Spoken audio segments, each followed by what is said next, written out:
നരേന്ദ്രമോദിയുടെ കണ്ണിൽ കരട് പോയാൽ അമിത്ഷായുടെ വായിക്കകത്തല്ലോ ഊതേണ്ടത്.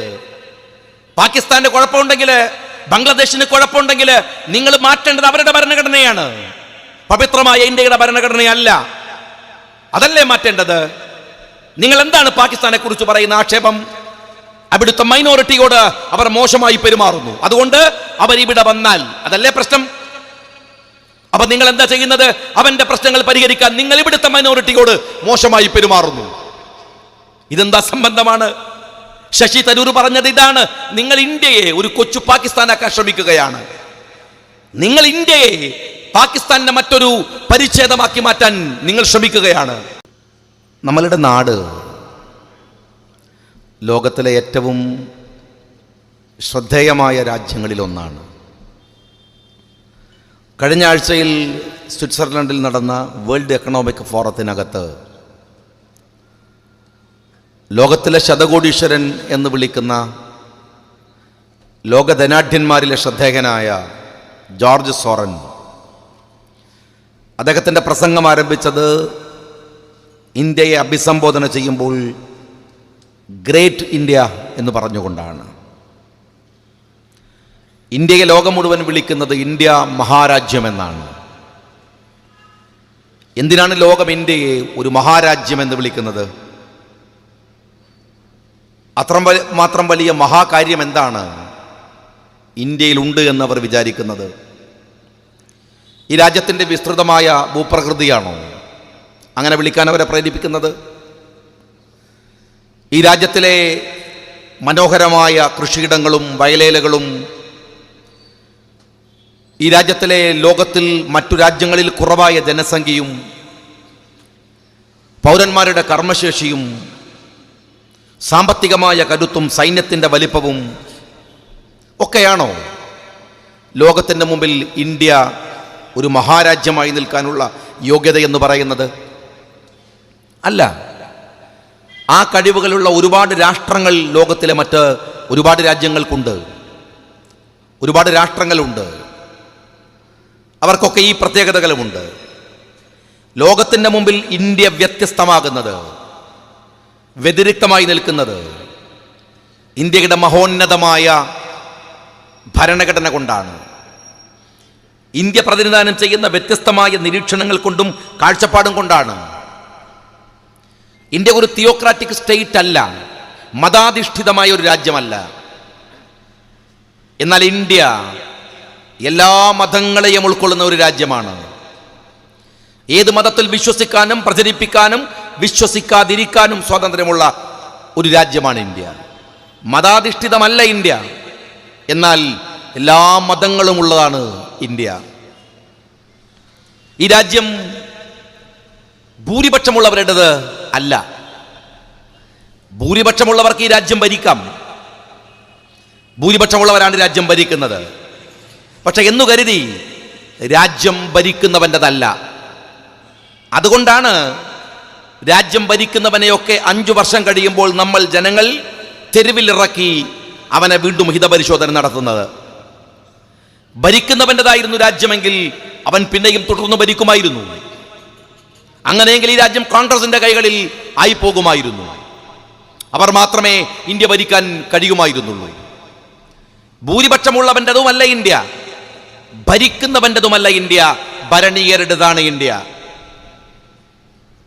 ഈ രാജ്യത്തിലെ ചില പദപ്രയോഗങ്ങൾക്ക്, ഇംഗ്ലീഷിലെ പദപ്രയോഗങ്ങൾക്ക് പോലും ഇന്ത്യയുടെ ഒരു പരിപ്രേക്ഷ്യമുണ്ട്. ഇന്ത്യ മാത്രം ഉണ്ടാക്കി വെക്കുന്ന ചില പരിപ്രേക്ഷ്യം. സെക്യുലാരിസം എന്ന് പറയുന്നത് ലോകത്തിലെ ഏത് രാഷ്ട്രത്തിൽ നിങ്ങൾ പോയി നോക്കിയാലും അത് മതനിരാസമാണ്. യൂറോപ്പിൽ പോയാൽ സെക്യുലാരിസം മതരഹിതമാണ്, മതമില്ലാത്തതാണ്. ഇന്ത്യ ഉപയോഗിക്കുന്ന സെക്യുലാരിസം എന്ന പദത്തിന് മതേതരത്വം എന്നാണ് അർത്ഥം. മതത്തെ, വ്യത്യസ്ത മതങ്ങൾ ചേർന്ന് നിൽക്കുന്ന ഒന്നായിട്ടാണ് ഇന്ത്യയുടെ മതേതരത്വം എന്ന് പറയുന്നതിന് നമ്മൾ കൊടുക്കുന്ന അർത്ഥം എന്ന് പറയുന്നത്. We the people of India എന്ന് നമ്മൾ ഭരണഘടനയിൽ ആദ്യം വായിക്കുകയാണ്. വി എന്ന് പറയുന്ന 2 അക്ഷരങ്ങൾക്ക് നമ്മൾ കൊടുക്കുന്ന ഒരു അർത്ഥമുണ്ട്. ഇന്ത്യൻ പരിപ്രേക്ഷ്യത്തിൽ അതിനർത്ഥം ഞങ്ങളെന്നല്ല, നമ്മളെന്നാണ്. നമ്മൾ, മാറ്റി നിർത്താൻ ആരുമില്ലാത്ത നമ്മൾ, അപ്പുറത്ത് നിൽക്കാൻ ആരുമില്ലാത്ത നമ്മളെല്ലാവരും ഇന്ത്യക്കാർ. ഭാഷക്ക് ഇന്ത്യയുടെ പരിപ്രേക്ഷ്യമുണ്ട്, ചില സംജ്ഞകൾക്ക് ഇന്ത്യയുടെ പരിപ്രേക്ഷ്യമുണ്ട്. ഇന്ത്യ ലോകത്തിൽ ഒരു രാജ്യത്തിനും കാണിക്കാനാവാത്ത വണ്ണമുള്ള വൈവിധ്യങ്ങളുടെ നാടാണ്. ഇന്ത്യയെ വ്യത്യസ്തമാക്കി നിർത്തുന്നത് ഈ വലിയ മനോഹരമായ കാഴ്ചപ്പാടുകളാണ്. പ്ലൂറലിസം എന്ന് പറയുന്നത്, അതിന് നിങ്ങൾ പുതിയ ഡിക്ഷണറിയിൽ അതിൻ്റെ അർത്ഥം നിങ്ങളൊന്ന് പരിശോധിച്ച് നോക്ക്. അതിൻ്റെ അർത്ഥം എന്താണെന്ന് അറിയുമോ? പോളിഫോണി എന്നാണ്. എന്താണ് പോളിഫോണി? പോളിഫോണി എന്ന് പറയുന്നത് ഒരു സംഗീത ശില്പമാണ്. എത്ര മനോഹരമായിട്ടാണ് ഇന്ത്യയിലെ ഈ ഭരണഘടനയെ ഉണ്ടാക്കുമ്പോൾ എത്ര സൂക്ഷ്മതയോടെയാണ് ഓരോ പദങ്ങളും പ്രയോഗിച്ചിരിക്കുന്നത് എന്ന് ഇന്ത്യയെ പഠിക്കാൻ ശ്രമിക്കുന്ന കുട്ടികൾ പരിശോധിക്കേണ്ടതാണ്. പോളിഫോണി ഒരു സംഗീത ശില്പമാണ്. എങ്ങനെയാണത്? വ്യത്യസ്തമായ ഇൻസ്ട്രുമെന്റുകൾ, ഹാർമോണിയം ഉണ്ടാവും, തബലയുണ്ടാകും, ഗിറ്റാർ ഉണ്ടാവും, മാറി മാറി ഒരുപാട് മ്യൂസിക്കൽ ഇൻസ്ട്രുമെന്റ്സുകൾ, ഇതെല്ലാം ചേർന്ന് വ്യത്യസ്തമായ താള ലയത്തോടുകൂടെ അവരുണ്ടാക്കുന്ന മനോഹരമായ മ്യൂസിക്കൽ ശില്പത്തിനാണ് പോളിഫോണി എന്ന് പറയുക. ഇന്ത്യയുടെ പോളിഫോണി എന്ന് പറയുന്നത് ഇവിടുത്തെ ഹിന്ദുവും മുസ്ലിമും ക്രിസ്ത്യാനിയും ബുദ്ധനും അടങ്ങുന്ന 4599 ജാതിയും മതങ്ങളും അടങ്ങുന്ന അവന്റെ സ്വരങ്ങളും അവന്റെ ഭാവങ്ങളും ഒക്കെ ലയിപ്പിച്ചെടുക്കുന്ന ഒരു പോളിഫോണിയാണ്, ഒരു സംഗീത ശില്പമാണ് ഇന്ത്യ എന്ന് പറയുന്നത്. അതാണ് ലോകത്തിൽ നിന്ന് ഇന്ത്യയെ മാറ്റി നിർത്തുന്ന സവിശേഷത എന്ന് പറയുന്നത്. ആ രാജ്യത്തെക്കുറിച്ചൊരു ബോധവുമില്ലാത്ത, ധാരണയില്ലാത്ത, ഈ രാജ്യം എന്ന് പറയുന്നതിനോട് പരമമായ പുച്ഛമുള്ള, വിദേശ രാജ്യങ്ങളോട് മാത്രം ഇമ്പങ്ങളും താല്പര്യങ്ങളും വെച്ച് പുലർത്തുന്ന കുറെ അപകടകാരികൾ തകർക്കാൻ ശ്രമിച്ചത്. അവർ തകർക്കാൻ ശ്രമിച്ചത് രാജ്യത്തിന്റെ ഈ മൗലികതയാണ്, അടിസ്ഥാനപരമായ മൂല്യങ്ങളെയാണ്. അതുകൊണ്ടാണല്ലോ അമിത്ഷാ ഇന്ത്യയുടെ പാർലമെന്റിൽ CAA അവതരിപ്പിക്കുമ്പോൾ പറഞ്ഞത്. എന്ത് വിഡ്ഢിത്തങ്ങൾ നിറഞ്ഞ പ്രസംഗമായിരുന്നു അദ്ദേഹത്തിൻ്റെത്. പതിറ്റാണ്ടുകൾ ചരിത്രമുള്ള ഒരു ഇന്ത്യയിലെ എത്രയോ വലിയ ബുദ്ധിജീവികൾ ഇരുന്നാലോചിച്ച്, പഴുതുകൾ പിന്നെയും പിന്നെയും അടച്ച്, എത്രയോ ദിനരാത്രങ്ങൾ ഉറക്കമിളച്ച്, കോടിക്കണക്കിന് ജനങ്ങളോട് സംവദിച്ച് രാജ്യമുണ്ടാക്കിയ ഒരു ഭരണഘടന ഒരൽപ്പനായ അമിത്ഷാ ഒരു ദിവസം കൊണ്ട് അങ്ങ് തകർത്ത് കളയുമ്പോൾ അയാൾക്കൊന്നും പറയാനുണ്ടാവില്ല. എന്നാലും അദ്ദേഹം പറഞ്ഞത് ഇങ്ങനെയാണ്. CAA കൊണ്ടുവരുമ്പോൾ അയാൾ പറഞ്ഞത് ബംഗ്ലാദേശിനും പാകിസ്ഥാനിനും അഫ്ഗാനിനും കുഴപ്പമുണ്ട്, അവരുടെ ഭരണഘടന കുഴപ്പമുള്ളതാണ്, ആ രാജ്യങ്ങൾ തിയോക്രാറ്റിക് സ്റ്റേറ്റ് ആണ്, അതുകൊണ്ട് അവരുടെ ഭരണഘടനയിലെ കുഴപ്പം തീർക്കാൻ ഇന്ത്യയുടെ ഭരണഘടന മാറ്റുന്നു. ഇതെന്തൊരു പൊട്ടത്തരമാണ്.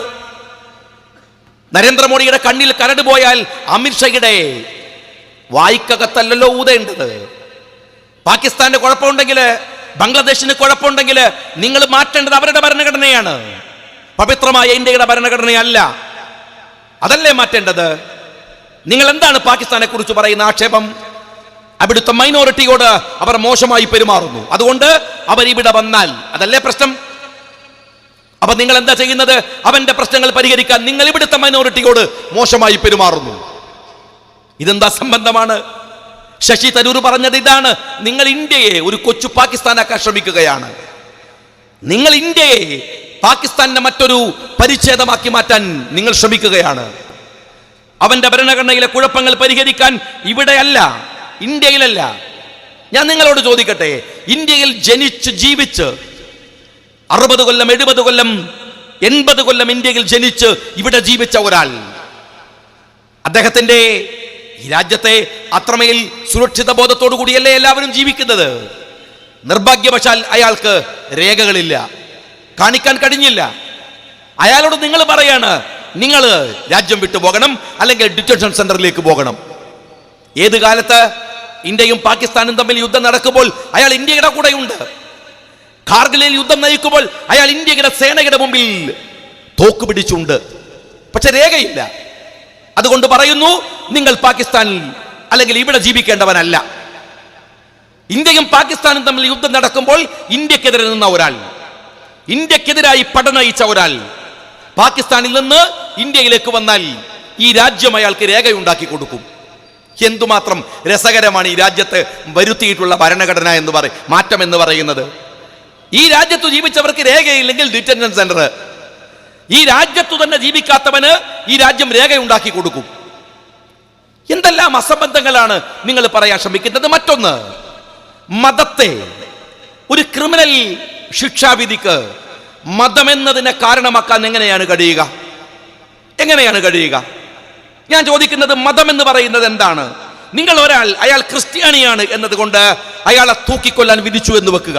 ക്രിസ്ത്യാനി ആയതുകൊണ്ട് അയാളെ തൂക്കാൻ വിധിച്ചു, രാജ്യം കടത്താൻ തീരുമാനിച്ചു.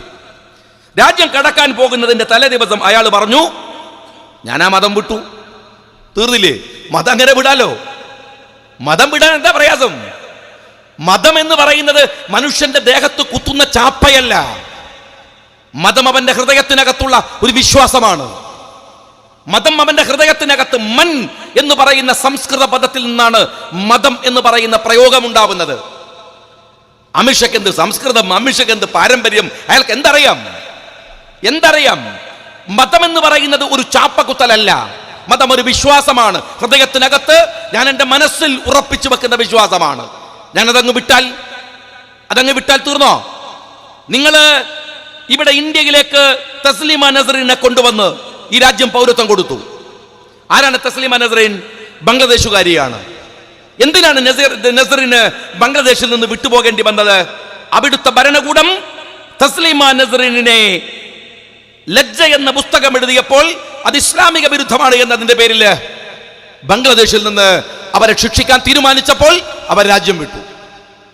അമിത്ഷയോട് ചോദിക്കട്ടെ, ഇനി തസ്ലീമ നസറിനെ പോലെ ഒരാൾക്ക് ഇന്ത്യയിൽ പൗരത്വം കൊടുക്കാൻ നിങ്ങളുടെ CAA വഴി കഴിയുമോ ഈ രാജ്യത്ത്?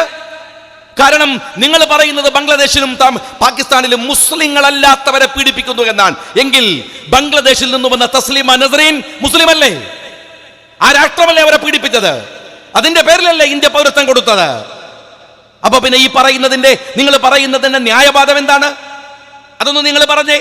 എന്താണ് അതിന്റെ ന്യായവാദം?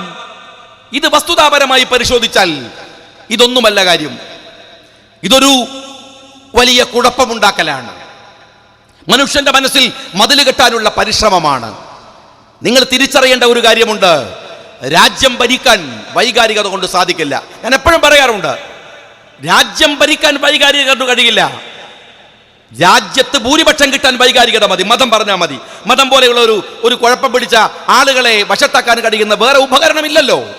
മതം ഉപയോഗിക്കാം, പക്ഷെ വൈകാരികത കൊണ്ട് രാജ്യം ഭരിക്കാനാവില്ല. നിങ്ങൾ എല്ലാവരെയും മതം പറഞ്ഞിളക്കി വിട്ട് വർഗീയത കൊണ്ട് രാജ്യത്ത് ഭൂരിപക്ഷം ഉണ്ടാക്കി ഭരിക്കാൻ വന്നു. പക്ഷെ നിങ്ങൾക്കിത് അറിയില്ല, നിങ്ങൾ ഇതുവരെ പഠിച്ചിട്ടില്ല. രാഷ്ട്രമീമാംസയുടെ ബാലപാഠം പോലും ഈ നരേന്ദ്രമോദിക്കും അമിത്ഷയ്ക്കും അറിയില്ല. അതിന്റെ ഫലം എന്താണ്? രാജ്യം കടുത്ത സാമ്പത്തിക പ്രതിസന്ധിയിലേക്ക് കൂപ്പുകുത്തുകയാണ്. അല്ലാതെ ഇവിടുത്തെ മുസ്ലിങ്ങളെ അങ്ങ് ഇല്ലാതാക്കി കളയാം എന്ന് നിങ്ങൾക്ക് സ്വപ്നം കാണുന്നില്ല എന്നും ഞങ്ങൾക്കറിയാം. കാരണം അത് നടക്കണ കാര്യമൊന്നുമല്ല. എന്തുകൊണ്ടെന്നറിയോ? നമ്മൾ മലയാളികളാണ്, നമ്മൾ ഇന്ത്യക്കാരനാണ്. അവിടെ മാത്രം തീരുന്നില്ലല്ലോ പ്രശ്നം. നമ്മളൊരു അന്താരാഷ്ട്ര പൗരന്മാരാണ്. ഒരു രാജ്യത്തെ റെഫ്യൂജി ആരാണ്? ഒരു രാജ്യത്ത് അതിരു കടന്നു വരുന്നവൻ ആരാണ്? ഒരു രാജ്യത്തെ അഭയാർത്ഥി ആരാണ്? ഇതൊക്കെ തീരുമാനിക്കുന്നത് നരേന്ദ്രമോദി നേതൃത്വം കൊടുക്കുന്ന ഭരണകൂടമല്ല, ഇന്ത്യയുമല്ല, പാകിസ്ഥാനുമല്ല, അമേരിക്കയുമല്ല. അത് തീരുമാനിക്കുന്നത് അന്താരാഷ്ട്ര സമൂഹമാണ്. ഇന്ത്യയല്ല ഒരു പൗരന്റെയും ഒരു റെഫ്യൂജിയുടെയും ഒരു അഭയാർത്ഥിയുടെയും ഒക്കെ നിർവചനം കൊടുക്കേണ്ടത് ഇന്ത്യയല്ല, അത് അന്താരാഷ്ട്ര നിയമമാണ്. എങ്കിലും ഞാൻ ചോദിക്കുന്നത്, നമ്മളൊക്കെ അന്താരാഷ്ട്ര പൗരന്മാരാണ്. ഒരു രാഷ്ട്രം കാണിക്കുന്ന തോന്നിവാസങ്ങൾ ഞങ്ങൾ ഒരു രാഷ്ട്രമാണ് എന്നതുകൊണ്ട് നിങ്ങൾക്ക് അങ്ങനെ കളിക്കാൻ കഴിയില്ല ആധുനിക ലോകത്ത്. കഴിഞ്ഞ 2-3 ആഴ്ചകൾക്ക് മുമ്പ് ഇറാന്റെ മുകളിൽ കൊണ്ടുവന്ന് അമേരിക്ക ബോംബിടുമ്പോ അവര് പറയുന്നതിന് അന്താരാഷ്ട്ര തലത്തിലുള്ള ഒരു ന്യായവും അവരെ വിമർശിക്കുന്നതിന് അന്താരാഷ്ട്ര തലത്തിലുള്ള ന്യായവാദങ്ങളുമുണ്ട്. അതുകൊണ്ട് ഇത് ഇന്ത്യ നിങ്ങൾ വിചാരിക്കുന്ന പോലെ ഇതൊരു കുണ്ടിലെ തവളയൊന്നുമല്ല. നിങ്ങൾക്ക് ഇവിടുത്തെ മുസ്ലിങ്ങളെ, അതും 25 കോടിയോളം വരുന്ന മുസ്ലിങ്ങളെ, അവരെ അങ്ങ് തിന്നു തീർക്കാൻ പറ്റിയ വയറൊന്നും നരേന്ദ്രമോദിക്കും അമിത്ഷയ്ക്കും ഇല്ലെന്നത് കാലത്തിനറിയാം. നിങ്ങൾക്കൊന്നാവാൻ പോണില്ല. അതൊക്കെ ചുമ്മാ നിങ്ങൾ പടായി വിടുകയാണ്. നിങ്ങൾ സത്യത്തിൽ ഇവിടുത്തെ ഹിന്ദുവിനെയും മുസ്ലിമിനെയും തമ്മിൽ തെറ്റിച്ച് നിങ്ങൾ ചെയ്യുന്നത് നിങ്ങളുടെ കഴിവുകേടുകളെ മറക്കുകയാണ്. അതാണ് വസ്തുത. നിങ്ങൾക്ക് ഭരിക്കാൻ അറിയില്ല. ഞാൻ പറഞ്ഞല്ലോ, രാഷ്ട്രത്തെക്കുറിച്ച് നിങ്ങൾക്കറിയില്ല, ഈ സാമ്പത്തിക രംഗത്തെക്കുറിച്ച് നിങ്ങൾക്കറിയില്ല. നോട്ട് നിരോധനം നടത്തുമ്പോൾ ഒരു അന്തംഗം ഈ പൊട്ടൻ പോലും ചെയ്യാത്തതാണ് ഇന്ത്യയുടെ പ്രധാനമന്ത്രി ചെയ്തു വെച്ചത്. നിങ്ങൾക്കറിയില്ല. ഈ രാജ്യം നിങ്ങൾക്കറിയുമോ? ലോകത്തിലെ ഏറ്റവും വലിയ കാർഷിക രാജ്യമാണ്. ഒരുപാട് രാഷ്ട്രങ്ങളെ പോറ്റുന്നത് ഈ നാട്ടിൽ ഇന്ത്യക്കാരൻ പണിയെടുക്കുന്ന ഭക്ഷണം കൊണ്ടാണ്. ഈ രാജ്യത്തിന്റെ സാമ്പത്തിക ഭദ്രത ഈ രാജ്യത്തിന്റെ കയറ്റുമതിയിൽ നിന്നാണ് നമ്മൾ ഉണ്ടാക്കിയത്. ഇന്ത്യയുടെ കാർഷിക രംഗത്തിന്റെ സ്ഥിതി എന്താണ്? തകർന്ന് നാരായണക്കല്ലെടുത്തില്ലേ? എത്രമേൽ ഭീകരമായി തകർന്നു പോയി ഇന്ത്യ. ഇന്ത്യയുടെ കാർഷിക രംഗം തകർന്നു തരിപ്പണമായി. ലക്ഷക്കണക്കിന്, ഏകദേശം ഒരു 4 ലക്ഷത്തിലധികം ആളുകൾ കഴിഞ്ഞ 6 കൊല്ലത്തിനിടയിൽ ഇന്ത്യയിൽ ആത്മഹത്യ ചെയ്തു. അമിത്ഷാ കണക്കെടുത്തോ? അതിലെത്ര ഹിന്ദു, അതിലെത്ര മുസ്ലിം, അതിലെത്ര ക്രിസ്ത്യാനി? എന്താ നിങ്ങൾ കണക്കെടുക്കാത്തത്? എന്താ എടുക്കാത്തത്? പക്ഷെ മരിച്ചുപോയവർ മുഴുവൻ കർഷകരാണ്. ഇന്ത്യയുടെ തെരുവിൽ കർഷകർ ആത്മഹത്യ ചെയ്യുന്നു. വ്യാപകമായി അവർ മരിച്ചുകൊണ്ടിരിക്കുന്നു. ഇന്ത്യയുടെ കാർഷിക ഉൽപ്പന്നങ്ങൾ ലോകത്തിന്റെ വിപണിയിലേക്ക് കയറ്റിയക്കാനാവാത്ത വണ്ണം തെരുവിൽ തകർന്നുകൊണ്ടിരിക്കുന്നു. അപ്പോഴാണ് നരേന്ദ്രമോദി പറയുന്നത്, ഏയ് കാർഷിക രംഗം തകർന്നോട്ടെ എന്ന്, ഞാൻ ഇന്ത്യയെ ഡിജിറ്റൽ ഇന്ത്യയാക്കും, കോപ്പില ഇന്ത്യയാക്കുമെന്നാണ് പറയേണ്ടത്. നരേന്ദ്രമോദി ഡിജിറ്റൽ ഇന്ത്യയാക്കണമെങ്കിൽ ഇന്ദ്രൻസ് പറഞ്ഞ പോലെ മിനിമം ഇന്റർനെറ്റ് എങ്കിലും വേണം. കഴിഞ്ഞ 2019 100 തവണയാണ് നിങ്ങൾ ഇന്റർനെറ്റ് ഇന്ത്യയിൽ ഡിസ്കണക്ട് ചെയ്തത്. 2014 മുതൽ 19 ഡിസംബർ വരെ ലോകത്ത് ഇന്റർനെറ്റ് ഡിസ്കണക്ട് ചെയ്ത 61% ഇന്ത്യയിലാണ്. പിന്നെ എങ്ങനെയാണോ ഈ ഇന്ത്യ ഡിജിറ്റൽ ഇന്ത്യ ആക്കുക? നിങ്ങൾ നോട്ട് നിരോധിച്ചപ്പോ എന്താ പറഞ്ഞത്? ഞാൻ ഡിജിറ്റൽ ട്രാൻസാക്ഷൻ പ്രോത്സാഹിപ്പിക്കുമെന്നാണ്. മോഡി ഡിജിറ്റൽ ട്രാൻസാക്ഷൻ നടക്കണമെങ്കിൽ ഇന്റർനെറ്റ് വേണം. ഇന്റർനെറ്റ് കട്ട് ചെയ്താൽ പിന്നെ എങ്ങനെയാ ഈ ഡിജിറ്റൽ ട്രാൻസാക്ഷൻ നടക്കുക? നിങ്ങൾ പരിശോധിക്കുക. കഴിഞ്ഞ 10 വർഷത്തിനിടയിൽ ലോകത്ത് വന്നിട്ടുള്ള മാറ്റങ്ങൾ നിങ്ങൾ നിരീക്ഷിക്കുക. ആ മാറ്റങ്ങളിലെ ഒരു 10 എണ്ണം നിങ്ങൾ എടുക്കുക. ഒരു 10 എണ്ണം. ഒന്ന് നമുക്ക് GPS എടുക്കാം, ഗ്ലോബൽ പൊസിഷൻ സിസ്റ്റം എന്ന് പറയും. പണ്ട് മോഹൻലാലിന്റെ ഒരു സിനിമ ഇറങ്ങിയിരുന്നു. അതിലെങ്ങനെയാണ് പറയുന്നത്? എന്താണ്? വഴി ചോദിക്കുമ്പോൾ പറയും, ചോദിച്ച് പോവാം. അത് മലയാളിയുടെ ഒരു ശീലമാണ്. നമ്മൾ ഇവിടുന്ന് ഇങ്ങനെ പുറപ്പെട്ടാൽ, പൊന്നാനിക്ക് പുറപ്പെട്ടാൽ ഇന്നാളെ വീട്ടിലേക്ക് ഓരോ ടേണിങ് എത്തുമ്പോഴും ചോദിക്കും, എന്താ വഴി, എന്താ വഴി, എന്താ വഴി? ആ കാലം പോയില്ലേ? ഇപ്പൊ നേരെ ചാവക്കാട് നിന്ന് കാറിൽ കയറി എന്താണ് GPS എടുത്ത് ഒരടിയാണ് പൊന്നാനി ഇന്ന സ്ഥലം. പിന്നെ നല്ല ഉറക്കാണ്, ബാക്കിയൊക്കെ ഗൂഗിൾ നോക്കിക്കോളും. ഇടത്തോട്ട് വലത്തോട്ട്, ഇടത്തോട്ട് വലത്തോട്ട്, അങ്ങനെയാണ് ഇപ്പൊ യാത്ര ആളുകളുടെ. ഈ GPS ലോകത്ത് വരുത്തിയ മാറ്റം എന്താണ്? അത്ഭുതമാണ്, അത്ഭുതമാണ്. ഇന്റർനെറ്റ് വന്നു, എന്താണ് ഫേസ്ബുക്ക് വന്നു, വാട്സാപ്പ് വന്നു, ട്വിറ്റർ വന്നു, എന്തെല്ലാം. ഈ അത്ഭുതങ്ങളിൽ ഏതെങ്കിലും ഒന്നില് ഇന്ത്യ എന്ന് പറയുന്ന ഈ മഹാരാജ്യത്തിന് ഒരു കടുകുമണിയുടെ സംഭാവന ഉണ്ടായിട്ടുണ്ടോ? ഇന്ത്യ എത്ര വലിയ രാജ്യമാണ് മോഡി. ദാരിദ്ര്യങ്ങളുടെയും കഷ്ടപ്പാടിന്റെയും നടുവിൽ വെച്ചാണ് പണ്ഡിറ്റ് ജവഹർലാൽ നെഹ്റു IIT ഉണ്ടാക്കുന്നത്, IIM ഉണ്ടാക്കുന്നത്. വിദ്യാഭ്യാസ രംഗത്ത് ഒരു ലോകത്തിലെ എഡ്യൂക്കേഷന്റെ സർട്ടിഫിക്കറ്റ് പരിശോധിച്ചാൽ ലോകത്തിലെ ഏറ്റവും റേറ്റിംഗ് ഉള്ള സർട്ടിഫിക്കറ്റ് IIT-യുടേതാണ്. ഇന്നല്ല, ഇന്ന് ഇന്ത്യയുടെ IIT-യുടെ റേറ്റിംഗ് തകർന്നു പോയി. ലോകത്തിന്റെ ശാസ്ത്രത്തിന് ഇന്ത്യ ഒരുപാട് സംഭാവന സമർപ്പിച്ചിട്ടുണ്ട്. ആ ഇന്ത്യ ഇന്ന് എവിടെയാണ്? ആ ഇന്ത്യ ഇന്ന് എവിടെയാണ്? കഴിഞ്ഞ 10 വർഷം ലോകത്ത് നടന്ന ഒരു മാറ്റത്തിലും നിങ്ങൾക്ക് പങ്കാളിത്തം ഉണ്ടാക്കാൻ കഴിഞ്ഞില്ല എന്നാണ് വാഷിംഗ്ടൺ പോസ്റ്റ്, ലോകത്തിലെ ഏറ്റവും പ്രസിദ്ധമായ പത്രങ്ങളിലൊന്ന്, 2010 എഴുതി. ഇന്ത്യ ഇതാ ലോകത്തിലെ ചാമ്പ്യന്മാരാവുകയാണ്.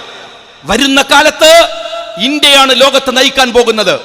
2026 ആകുമ്പോഴേക്കും ഇന്ത്യ ജർമ്മനിയെ മറികടക്കും. 2010 എഴുതിയതാണ്. പക്ഷെ വാഷിംഗ്ടൺ പോസ്റ്റിന് മനസ്സിലായില്ല. അതിനിടയിൽ ഈ 2 പൊട്ടന്മാർ വന്ന് ഇന്ത്യ ഭരിച്ചു കളയുമെന്ന് അന്ന് അവർ മനസ്സിലാക്കിയില്ല. ഇവിടൊക്കെ നമ്മൾ കൂപ്പുകുത്തിയിരിക്കുന്നത്. 2026 ജർമ്മനിയെ മറികടക്കും എന്ന് പറഞ്ഞ ഇന്ത്യ ലോകത്തിലെ GDP-യിൽ ബംഗ്ലാദേശിനേക്കാൾ 5% കുറവായി നമ്മൾ നിൽക്കുകയാണ്. ബംഗ്ലാദേശിന്റെ വിദേശകാര്യമന്ത്രി പറഞ്ഞു, നിങ്ങൾ പറയുന്നത് ഇവിടുന്ന് ഇന്ത്യയിലേക്ക് നുഴഞ്ഞു കയറുന്നു എന്നല്ലേ? എന്നാ സൂക്ഷിച്ചോളൂ, ഞങ്ങൾ ആരും ഇന്ത്യയിലേക്ക് വരാൻ പോണില്ല. കാരണം അവിടുത്തെ GDP തകർന്ന് നാരായണക്കല്ലെടുത്തിരിക്കുന്നു. ഇവിടെ ഞങ്ങൾ സാമ്പത്തികമായി പുരോഗമിക്കുകയാണ്. അതുകൊണ്ട് ഇങ്ങോട്ട് കടന്നു വരരുത്. ഈ അപമാനം സഹിക്കേണ്ടി വന്നത് നിങ്ങളുടെ വില കുറഞ്ഞ രാഷ്ട്രീയ കളികൾ കൊണ്ടാണ് എന്ന് നിങ്ങൾ മനസ്സിലാക്കണം. ഇനി മറ്റൊന്ന് ഞാൻ ചോദിക്കട്ടെ, ഇന്ത്യക്ക് വേണ്ടി നിങ്ങൾ ഭരിച്ചില്ല, എന്നാൽ നിങ്ങൾ ഹിന്ദുക്കൾക്ക് വേണ്ടി ഭരിച്ചോ? ഹിന്ദുക്കൾക്ക് വേണ്ടി നിങ്ങൾ പറയുന്നത് ഞങ്ങൾ ഹിന്ദുക്കളുടെ പാർട്ടിയാണ് എന്നാണ്. അല്ലതും ഞങ്ങൾക്കറിയാം. കാരണം നിങ്ങളുടേത് കൃത്യമായി ഈ ഹിന്ദുത്വ പൊളിറ്റിക്സ് ആണ്. ഹിന്ദുത്വ എന്ന് പറയുന്നത് രാഷ്ട്രീയമാണ്. അതിൽ മതമൊന്നുമില്ല, അതിൽ മതമില്ല. അത് ഹിന്ദുക്കൾക്ക് വേണ്ടിയുമല്ല. ഹിന്ദുയിസം എന്ന് പറയുന്നത് ഗാന്ധിജിയുടേതാണ്, ബാപ്പുജിയുടേതാണ്. അവസാനത്തെ ശ്വാസം തന്നിൽ നിന്ന് പിരിഞ്ഞു പോകുന്ന നിമിഷത്തിലും റാം റാം എന്ന് പറഞ്ഞു മരിച്ചുപോയ ബാപ്പുജിയാണ് സനാതനനായ ഹിന്ദു എന്ന് പറയുന്നത്. നിങ്ങൾ ഹിന്ദുവല്ല, നിങ്ങൾ ഹിന്ദുത്വ രാഷ്ട്രീയമാണ്, സവർക്കറുടെ രാഷ്ട്രീയമാണ്. എന്നാലും വാദത്തിന് വേണ്ടി ഞാൻ സമ്മതിക്കട്ടെ, നിങ്ങൾ ഹിന്ദുക്കൾക്ക് വേണ്ടിയാണ് ഭരിക്കുന്നത് എങ്കിൽ ഞാൻ നിങ്ങളോട് ചോദിക്കുന്നത്, കഴിഞ്ഞ 6 വർഷം നിങ്ങൾ എന്താ ചെയ്യേണ്ടിയിരുന്നത്? ഇന്ത്യയിലെ ഹിന്ദു സമൂഹം എന്ന് പറയുന്നതിന് ലോകത്തിലൊരു മാനമുണ്ട്. എന്താണ് ആ മാനം? ലോകത്തിൽ മറ്റാരും പറയാത്തത് പലതും ഈ രാജ്യത്തെ ഹിന്ദുക്കൾ പറഞ്ഞിട്ടുണ്ട്. അത് വസുദേവ കുടുംബകം എന്നാണ്. അതിരുകളില്ലാത്ത വിധം ലോകമേ ഞങ്ങളുടെ തറവാട് എന്ന് പറയുന്ന വസുദേവ കുടുംബകം എന്നാണ്. ലോകമാണ് ഞങ്ങളുടെ തറവാട്, അതിൽ അതിരുകളില്ല, അതിൽ അതിർത്തി കൊണ്ട് മനുഷ്യനെ വേർതിരിക്കാനാവില്ല, എല്ലാവരെയും ഞങ്ങൾ സ്നേഹിക്കുന്നു എന്ന് വിവേകാനന്ദൻ പറഞ്ഞതാണ് ഇന്ത്യയുടെ മൗലികത. നിങ്ങൾ മിനിമം ഇന്ത്യക്കാരനെയെങ്കിലും സ്നേഹിക്കുന്നു എന്ന് കാണിക്കാൻ ഈ 6 വർഷം ശ്രമിച്ചോ? 6 വർഷം ശ്രമിച്ചോ?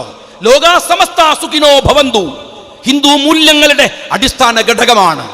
ലോകത്തിലെല്ലാവർക്കും ശാന്തി ഉണ്ടാവണം. ഞാൻ ചോദിക്കുന്നത് ലോകത്തിലെല്ലാവർക്കും അല്ല. രക്ഷിതാക്കളായി നിങ്ങൾ ഈ രാജ്യം ഭരിക്കുമ്പോൾ ഈ രാജ്യത്തിലെ പൗരന്മാർക്ക് ശാന്തി ഉണ്ടാക്കാൻ നിങ്ങൾ ശ്രമിച്ചോ?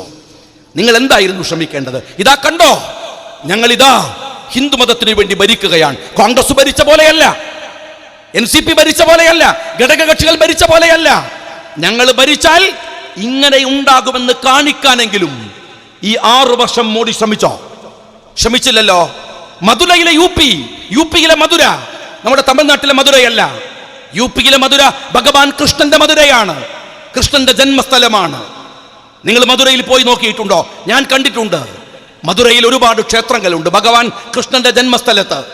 ആ ക്ഷേത്രങ്ങളിൽ ആയിരക്കണക്കിനല്ല, 10,000-കണക്കിന് അമ്മമാരുണ്ട്. ക്ഷേത്രത്തിൽ നിങ്ങൾ പോയി നോക്കിയാൽ അവിടെ കഷായ വസ്ത്രം ധരിച്ച അമ്മമാരെ കാണാം. ഭഗവാൻ കൃഷ്ണന്റെ കാമുകിയാണ് രാധ. രാധയുടെ ഓർമ്മയെ പുതുക്കാനാണ് തെരുവുകളിൽ നിന്ന് ഉപേക്ഷിക്കപ്പെട്ടു പോയ, നോക്കാൻ മക്കളില്ലാത്ത, രക്ഷിതാക്കളില്ലാത്ത നിരാശ്രയരായ ഈ അമ്മമാർ ഈ ക്ഷേത്രത്തിൽ വന്ന് പാർക്കുന്നത്. ഞങ്ങൾ കൃഷ്ണന്റെ രാധമാരാണ്. 2014 സുപ്രീം കോടതി പറഞ്ഞു, ആ അമ്മമാരെ പരിരക്ഷിക്കണം. അവർക്ക് ഭക്ഷണമില്ല, മാറാത്ത രോഗങ്ങൾക്ക് അടിമപ്പെട്ട് കഴിയുകയാണ് അവരെ രക്ഷിക്കണം. 2014 ഹിന്ദു സമൂഹത്തെ അപമാനിക്കാൻ, പരിഹസിക്കാൻ കഷായ വസ്ത്രം ധരിച്ച് നടക്കുന്ന ഭ്രാന്തനായ യോഗിയാണല്ലോ ഉത്തർപ്രദേശ് ഭരിക്കുന്നത്. ശബരിമലയിൽ ഒരു നിയമമുണ്ട്, അവരുടെ ഒരു ആചാരമാണ്, അവരുടെ ഒരു വിശ്വാസമാണ്. 10നും 50നും ഇടയിൽ പ്രായമുള്ള പെണ്ണുങ്ങൾ അവിടെ വരരുത്. അത്രേ ഉള്ളൂ കാര്യം. അതിൻ്റെ പേരിൽ രാജ്യത്ത് വലിയ കുതൂഹലങ്ങൾ ഉണ്ടാക്കി, വലിയ പ്രശ്നങ്ങൾ ഉണ്ടാക്കി. നിങ്ങൾ ആ സമയത്ത് ഞങ്ങൾ ശക്തമായി സർക്കാരിൻ്റെ നിലപാടുകൾക്കെതിരായി നിന്നവരാണ്. എന്തുകൊണ്ടെന്ന് ചോദിച്ചാൽ ഓരോ മതത്തിലും ഓരോ വിശ്വാസങ്ങളില്ലേ? ഏത് മതത്തിലാണ് വിശ്വാസങ്ങളില്ലാത്തത്? സ്ത്രീകൾ ക്ഷേത്രത്തിൽ പോയാൽ ക്ഷേത്രം പൊളിഞ്ഞു പോകുമോ എന്ന് നിങ്ങൾക്ക് ചോദിക്കാം. ഒന്നും പൊളിയൂല. പക്ഷെ അതൊരു മതത്തിന്റെ വിശ്വാസമല്ലേ? ഇപ്പൊ നിങ്ങൾ ബാങ്ക് കേട്ടില്ലേ? 2 പള്ളിയിൽ നിന്നുള്ള ബാങ്ക് വന്നു, അല്ലാഹു അക്ബർ അല്ലാഹു അക്ബർ. എപ്പോഴും കേൾക്കാറില്ലേ നിങ്ങൾ? സുബഹിക്കും കേൾക്കും. ആ പള്ളിക്ക് നിങ്ങൾ ഇന്നുവരെ ചാവക്കാട് നിന്ന് ഏതെങ്കിലും ഒരു പെണ്ണ് ബാങ്ക് കൊടുക്കുന്നത് കേട്ടിട്ടുണ്ടോ? എന്തേ പെണ്ണ് ബാങ്ക് കൊടുത്താൽ മൈക്ക് പൊളിഞ്ഞു പോവോ? പള്ളിയില്ലേ ഉണ്ടാവോ? ഇല്ല. പക്ഷേ പെണ്ണുങ്ങൾ ബാങ്ക് കൊടുക്കാറില്ല. ഞങ്ങളുടെ വിശ്വാസമാണ്, ഞങ്ങളുടെ വിശ്വാസമാണ്. നിങ്ങളുടെ യുക്തിക്ക് അത് നിരക്കണമെന്നില്ല. കാണാത്ത അള്ളാഹുവിനെയാണ് ഞങ്ങൾ ആരാധിക്കുന്നത്. എന്തിനാ ഈ കാണാത്ത അള്ളാഹുവിനെ? എന്തെങ്കിലും ഒന്ന് കണ്ടിട്ട് പോരെ? നിങ്ങൾക്ക് ചോദിക്കാം, യുക്തി ഉള്ളതൊക്കെ വിശ്വസിക്കുന്നത് എന്താ കാര്യമുള്ളത്? യുക്തിക്ക് നിരക്കുന്നത് മാത്രം വിശ്വസിക്കുന്നെങ്കിൽ വിശ്വാസത്തിന്റെ ഫലം എന്താണ്? വിശ്വാസം എന്ന് പറയുന്നതിന് ഫലമുണ്ടോ? അത് നിങ്ങൾ യുക്തി കൊണ്ട് മറുപടി പറയുന്നതിന് മാത്രമല്ല, അതാണ് അത് നെഞ്ചിൻ കൂട്ടിനകത്താണെന്ന്. ഇന്നാക്രമക്കും ഇൻദല്ലാഹി യതഖാക്കും, ഹൃദയത്തിനകത്തേക്ക് മാത്രമാണ് എന്റെ നോട്ടമെന്ന് അല്ലാഹു വിശുദ്ധ ഖുർആനിൽ പറയുന്നത്. ഹൃദയത്തിനകത്ത് ഞങ്ങൾ സൂക്ഷിക്കുന്ന വിശ്വാസമാണ്. എല്ലാ മതത്തിലും അതുണ്ട്. അതുകൊണ്ട് ശബരിമലയിൽ അവരുടെ വിശ്വാസത്തെ നിങ്ങൾ ചോദ്യം ചെയ്യരുത് എന്ന് ഞങ്ങൾ പറഞ്ഞു. അതിന്റെ പേരിൽ നിങ്ങൾ രാജ്യത്ത് മതിലുണ്ടാക്കി. എനിക്ക് ഏറ്റവും വലിയ സങ്കടമുള്ള കാര്യം അതായിരുന്നു. മതിലുണ്ടാക്കി നിങ്ങൾ. ആ മതിലിൽ നിങ്ങൾ കൊണ്ടുവന്ന് ചെയ്യരുതാത്തത് ചെയ്തു. മാപ്പിള പെണ്ണുങ്ങളെ മതിലിൽ നിർത്തി നിങ്ങൾ അതിന്റെ ഫോട്ടോ എടുത്ത് പത്രങ്ങൾക്ക് കൊടുത്ത് ദേശാഭിമാനിയും കൈരളിയും അത് ആഘോഷിച്ചു. പാടുണ്ടായിരുന്നോ? മുസ്ലിം പെണ്ണുങ്ങൾക്ക് ആ മതിലിൽ എന്തായിരുന്നു കാര്യമുണ്ടായിരുന്നത്? പർദ്ദ ഇട്ട മതിലിൽ പോയി നിൽക്കുമ്പോൾ ആലോചിക്കണമായിരുന്നു. ഞങ്ങൾക്കും ഇതുപോലെയുള്ള ഒരുപാട് വിശ്വാസങ്ങളുണ്ട്, ഇതുപോലെയുള്ള രീതികളുണ്ട്. മറ്റൊരു മതത്തിന്റെ വിശ്വാസത്തെ ചോദ്യം ചെയ്യുന്ന മതിലിൽ പോയി പർദ്ദയും ഇട്ട് നിൽക്കുമ്പോ നിങ്ങൾ മനസ്സിലാക്കിയിരുന്നോ? ഈ പൗരത്വത്തിന്റെ പ്രശ്നം വരുമ്പോൾ രാജ്യത്തിന്റെ തെരുവുകളിൽ ഇറങ്ങിയ കോടിക്കണക്കിന് ഹിന്ദു മതവിശ്വാസികളെ കുറിച്ച് എന്താ നിങ്ങൾ ആലോചിച്ചില്ല? ഈ കമ്മ്യൂണിസ്റ്റുകാരന്റെ വൃത്തികെട്ട രീതികൾക്ക് പോയി നിന്നുകൊടുത്താൽ പിന്നീട് തലയിൽ മുണ്ടിട്ടിറങ്ങേണ്ടി വരുമെന്നത് അവിടെ പോയി നിൽക്കുന്നവർക്ക് തിരിച്ചറിയാത്ത ഒരു രാഷ്ട്രീയമാണ്. പിന്നീട് ഖേദിക്കേണ്ടി വരും. ആ നിലപാടാണ് നിങ്ങൾ ഉണ്ടാക്കിയത്. അവിടെ പെണ്ണുങ്ങളെ കൊണ്ടുപോയി നിർത്തി നിങ്ങൾ എന്ത് കാര്യമുണ്ട്? മാപ്പിള പെണ്ണുങ്ങൾക്ക് എന്താണ് ശബരിമലയിൽ പെണ്ണുങ്ങൾ കയറാത്തതുമായി ബന്ധപ്പെട്ട വിശ്വാസത്തിൽ ഇടപെടാനുള്ള അവകാശമുള്ളത്? ഈ രാജ്യത്തിൽ എല്ലാവർക്കും അവരുടെ വിശ്വാസങ്ങളുണ്ട്. അത് മറ്റുള്ള മതങ്ങൾ ചോദ്യം ചെയ്യേണ്ടതല്ല. അങ്ങനെ നിങ്ങൾ ചെയ്തു. ഞാൻ അതിന്റെ വിശദമായ വശങ്ങളിലേക്ക് കടക്കുകയല്ല. ഞാൻ പറഞ്ഞു വന്ന മാറ്റർ വേറെയാണ്. ആ വിഷയം രാജ്യത്ത് കത്തുമ്പോ നിങ്ങളുടെ അഡ്വക്കേറ്റ് ശ്രീധരപിള്ള ഒരു ഡയലോഗ് പറഞ്ഞു. കിട്ടിയ അവസരമാണ്. ഇപ്പൊ നമ്മൾ പിണറായി പറയുന്ന പോലെ മുതലാക്കി കളയാം, ഇല്ലേ? മുതലാക്കി കളയാം. ഞാൻ BJP കാരനോട് സംഘ് പരിവാരത്തോട് ചോദിക്കട്ടെ, നിങ്ങൾ കിട്ടിയ അവസരം മുതലാക്കാൻ വന്നല്ലോ. ശബരിമലയേക്കാൾ 4400 വർഷം പെണ്ണുങ്ങളുടെ പാദസ്പർശമേൽക്കാത്ത, സ്ത്രീകളുടെ പാദസ്പർശമേൽക്കാത്ത ശനി ഷിക്നാപൂർ എന്ന് പറയുന്ന ഒരു ക്ഷേത്രമുണ്ട് മഹാരാഷ്ട്രയില്. 400 വർഷം ആ ക്ഷേത്രത്തിൽ പെണ്ണുങ്ങൾ കയറിയിട്ടില്ല. അവിടെ ഒരു പൂജാതി കർമ്മം നടത്തി അന്ന് അവസാനിപ്പിച്ചതാണ് സ്ത്രീ സന്ദർശനം. എന്നാൽ ആ ശനി ഷിക്നാപൂരിലേക്ക് RSSന്റെ ഗുണ്ടകളെ വെച്ച്, സംഘപരിവാർ ഗുണ്ടകളെ വെച്ച് ശനി ഷിക്നാപൂരിലേക്ക് പെണ്ണുങ്ങളെ നിങ്ങൾ കയറ്റിയത് നിങ്ങൾ മഹാരാഷ്ട്ര ഭരിക്കുമ്പോഴാണ്. NCPയും കോൺഗ്രസും ഭരിക്കുമ്പോഴല്ല. നിങ്ങൾ ഭരിക്കുമ്പോ ആ നിങ്ങളാണ് ഇവിടുത്തെ ഹിന്ദുക്കൾക്ക് വേണ്ടി നിൽക്കുന്നു എന്ന് പറയാൻ നിങ്ങൾ ശ്രമിക്കുന്നത്. നിങ്ങൾക്ക് യഥാർത്ഥത്തിൽ നിങ്ങളുടെ മനസ്സിനകത്തുള്ളത് അധികാരധുരയല്ലാതെ, അധികാരത്തിന്റെ താല്പര്യമല്ലാതെ മറ്റൊന്നുമല്ല. അല്ലായിരുന്നുവെങ്കിൽ നിങ്ങളുടെ ഒരു കേന്ദ്രമന്ത്രിയുടെ ഡയലോഗ് നിങ്ങൾ കേട്ടതല്ലേ? എന്താ നിങ്ങൾ പറഞ്ഞത്? ഞങ്ങളുടെ മാതൃക ഇസ്രയേലാണ്. എന്റെ BJP-കാരാ, തന്റെ വീട്ടിൽ കുട്ടികൾ പഠിക്കുന്ന സ്കൂളിലെ ആ ഭൂപടമുണ്ടെങ്കിൽ ഒന്ന് എടുത്തു നിവർത്തി നോക്ക്. രാത്രി പോയിട്ട് അത് നോക്കിയാൽ നിങ്ങൾ ഇസ്രയേൽ എവിടെയെന്ന് ഭൂതക്കണ്ണാടി വെച്ചൊന്ന് തിരഞ്ഞു നോക്ക്. ആ ഭൂപടത്തിൽ ഒരു പൊട്ടുപോലെ നിങ്ങൾക്ക് കാണാൻ കഴിയും ഇസ്രായേൽ എന്ന രാജ്യത്തെ. എന്നിട്ട് നീ പാർക്കുന്ന ഇന്ത്യയൊന്ന് നോക്ക്. ആ ഭൂപടത്തിൽ നെഞ്ചു വിരിച്ചു നിൽക്കുന്ന ഒരു വലിയ ഉപഭൂഖണ്ഡത്തിന്റെ പേരാണ് ഇന്ത്യ മഹാരാജ്യം എന്ന് പറയുന്നത്. ഇവിടെയാണ് കൃഷ്ണൻ ജനിച്ചത്, ഇവിടെയാണ് ഗാന്ധിജി ജനിച്ചത്, ഇവിടെയാണ് വിശ്വനാഥൻ ജനിച്ചത്, ഇവിടെയാണ് രാമൻ ജനിച്ചത്, ഇവിടെയാണ് വാൽമീകി ജനിച്ചത്, ഇവിടെയാണ് വ്യാസൻ ജനിച്ചത്, ഇവിടെയാണ് വിവേകാനന്ദൻ ജനിച്ചത്. തനിക്ക് ഈ രാജ്യത്തോട് വെറുപ്പാണ് അല്ലേ? നിന്റെ മാതൃക ഇസ്രായേലാണ്. മനുഷ്യന്റെ ചോര കൊണ്ട് കുടിക്കുന്ന ഇസ്രായേല്. മാനുഷാദ എന്ന് പാടിയ വാൽമീകിയുടെ ഇന്ത്യ നിനക്ക് വെറുപ്പാണ്. നിനക്കിഷ്ടം ഇസ്രായേലിനോടാണ്. നിങ്ങളുടെ താല്പര്യങ്ങൾ എന്താണ് എന്ന് പരിശോധിക്കാൻ അതിനെ കൂടുതൽ പോകേണ്ട കാര്യമല്ല. ആ ഇസ്രായേലിനെ മാതൃകയാക്കിക്കോ. നീ കുഴപ്പമില്ല. ഇസ്രായേൽ പറയുന്ന പോലെ ലിസ്റ്റൊക്കെ ഉണ്ടാക്കിക്കോ. ആ ലിസ്റ്റൊക്കെ നിങ്ങൾ ഉണ്ടാക്കിക്കോ. പക്ഷെ ഇസ്രായേൽ വിചാരിച്ചാലൊന്നും ഒരു ജനതയെ നിഷ്കാസനം ചെയ്യാൻ കഴിയില്ല എന്ന് അവർ ഫലസ്തീനിലെ മുസ്ലിങ്ങൾക്ക് മുമ്പിൽ തോറ്റു മുട്ടുമടക്കി നിൽക്കുന്നത് നിങ്ങൾ കണ്ടുകൊണ്ടിരിക്കുകയാണ്. വിരല് കൊണ്ട് എണ്ണി തീർക്കാം ഫലസ്തീനിലെ മുസ്ലിങ്ങളെ, വിരല് കൊണ്ട് എണ്ണി തീർക്കാം. ലോകത്തെ കിടുകിട വിറപ്പിക്കുന്ന ബുദ്ധിരാക്ഷസന്മാർ ഈ ഇസ്രായേലികൾ, ജൂതന്മാർ, ഈ നെതന്യാഹു എത്ര വർഷമായിടോ ചെയ്യുന്നത്? എന്തെല്ലാം അക്രമങ്ങൾ നടത്തി. എന്നിട്ട് വിരല് കൊണ്ട് എണ്ണി തീർക്കാവുന്ന ആ ഫലസ്തീനിലെ അവിടുത്തെ ജനതയെ നിങ്ങൾക്ക് നിഷ്കാസനം ചെയ്യാൻ കഴിയാന്നിട്ടാണ് 25 കോടി ജനങ്ങളെ അങ്ങ് മൂക്കിൽ വലിച്ചു കളയാമെന്ന് കരുതി ഇസ്രായേലിന്റെ ലിസ്റ്റും വാങ്ങി നിങ്ങൾ ഇന്ത്യയിലേക്ക് വരുന്നത്. അസംബന്ധമാണിത്, അസംബന്ധമാണ്. നിങ്ങൾ അവരെ കുറിച്ച് പഠിക്കാത്തതിന്റെ കുഴപ്പമാണ്. നിങ്ങൾ എന്താ കരുതിയത്? 2002 ഗുജറാത്താണ് ഇന്ത്യ എന്നാണോ? 2002 ഗുജറാത്താണ് ഇന്ത്യ എന്ന് വിചാരിച്ചു. 12,000 പേരെ ചുട്ടുകൊന്ന് മോദി എന്ന് പറയുന്ന രാക്ഷസനങ്ങ് ഭരിച്ചു തിമർത്തപ്പോ ഗുജറാത്തിൽ ആരും ശബ്ദിച്ചില്ല. ഭയപ്പെട്ടു പോയി ആ ജനത. ആരും ഒന്നും മിണ്ടിയില്ല. മിണ്ടാൻ വന്നവരെ നിങ്ങൾ അങ്ങ് തീർത്തു കളഞ്ഞു. നിങ്ങൾ വിചാരിച്ചു ഇന്ത്യ എന്ന് പറയുന്നത് ആ ഗുജറാത്ത് മാത്രമാണെന്ന്. അതല്ലെന്ന് തെളിയിച്ചു. ഞാൻ നിങ്ങളോട് ചോദിക്കട്ടെ, ഈ നാട്ടിലെ എല്ലാവരും നോട്ട് നിരോധനം വന്നപ്പോൾ നമ്മളൊക്കെ ബുദ്ധിമുട്ടി. എത്ര പേരാണ് ക്യൂവിൽ നിന്ന് തല ചുറ്റി വീണു മരിച്ചു പോയത്? എത്ര പേരാണ് സങ്കടപ്പെട്ട് ആത്മഹത്യ ചെയ്തത്? ഈ രാജ്യത്തിലെ കോടിക്കണക്കിന് വരുന്ന ഹിന്ദുക്കളെയല്ലേ അത് ഏറ്റവും ആദ്യം ബാധിച്ചത്. എന്നിട്ട് ഏതെങ്കിലും ഒരു തെരുവിൽ പ്രകടനം നടന്നോ? ആരെങ്കിലും രാജ്യത്തിറങ്ങി വന്നോ? ഇല്ല. എന്നാൽ CAA കൊണ്ടുവന്നപ്പോ ഈ രാജ്യത്തിന്റെ തെരുവിലേക്ക് ആദ്യം ചാടിയിറങ്ങിയത് ഇവിടുത്തെ ഹിന്ദുക്കളാണ്. അവരുടെ സഹോദരന്മാർക്ക് ഒരു ബുദ്ധിമുട്ട് വന്നു എന്ന് വന്നപ്പോ തങ്ങൾക്ക് നേരിട്ട് അനുഭവിച്ച നോട്ട് നിരോധനത്തിൽ പോലും പുറത്തിറങ്ങി വരാത്ത ഹിന്ദുക്കൾ CAA കൊണ്ടുവന്ന മുസ്ലിങ്ങൾക്കെതിരെ ഒരു നിയമം ഉണ്ടാക്കാൻ അമിത്ഷാ ശ്രമിച്ചപ്പോ ഇന്ത്യയുടെ തെരുവുകൾ കീഴടക്കിയത് ഈ ഹിന്ദു സഹോദരന്മാരാണ്.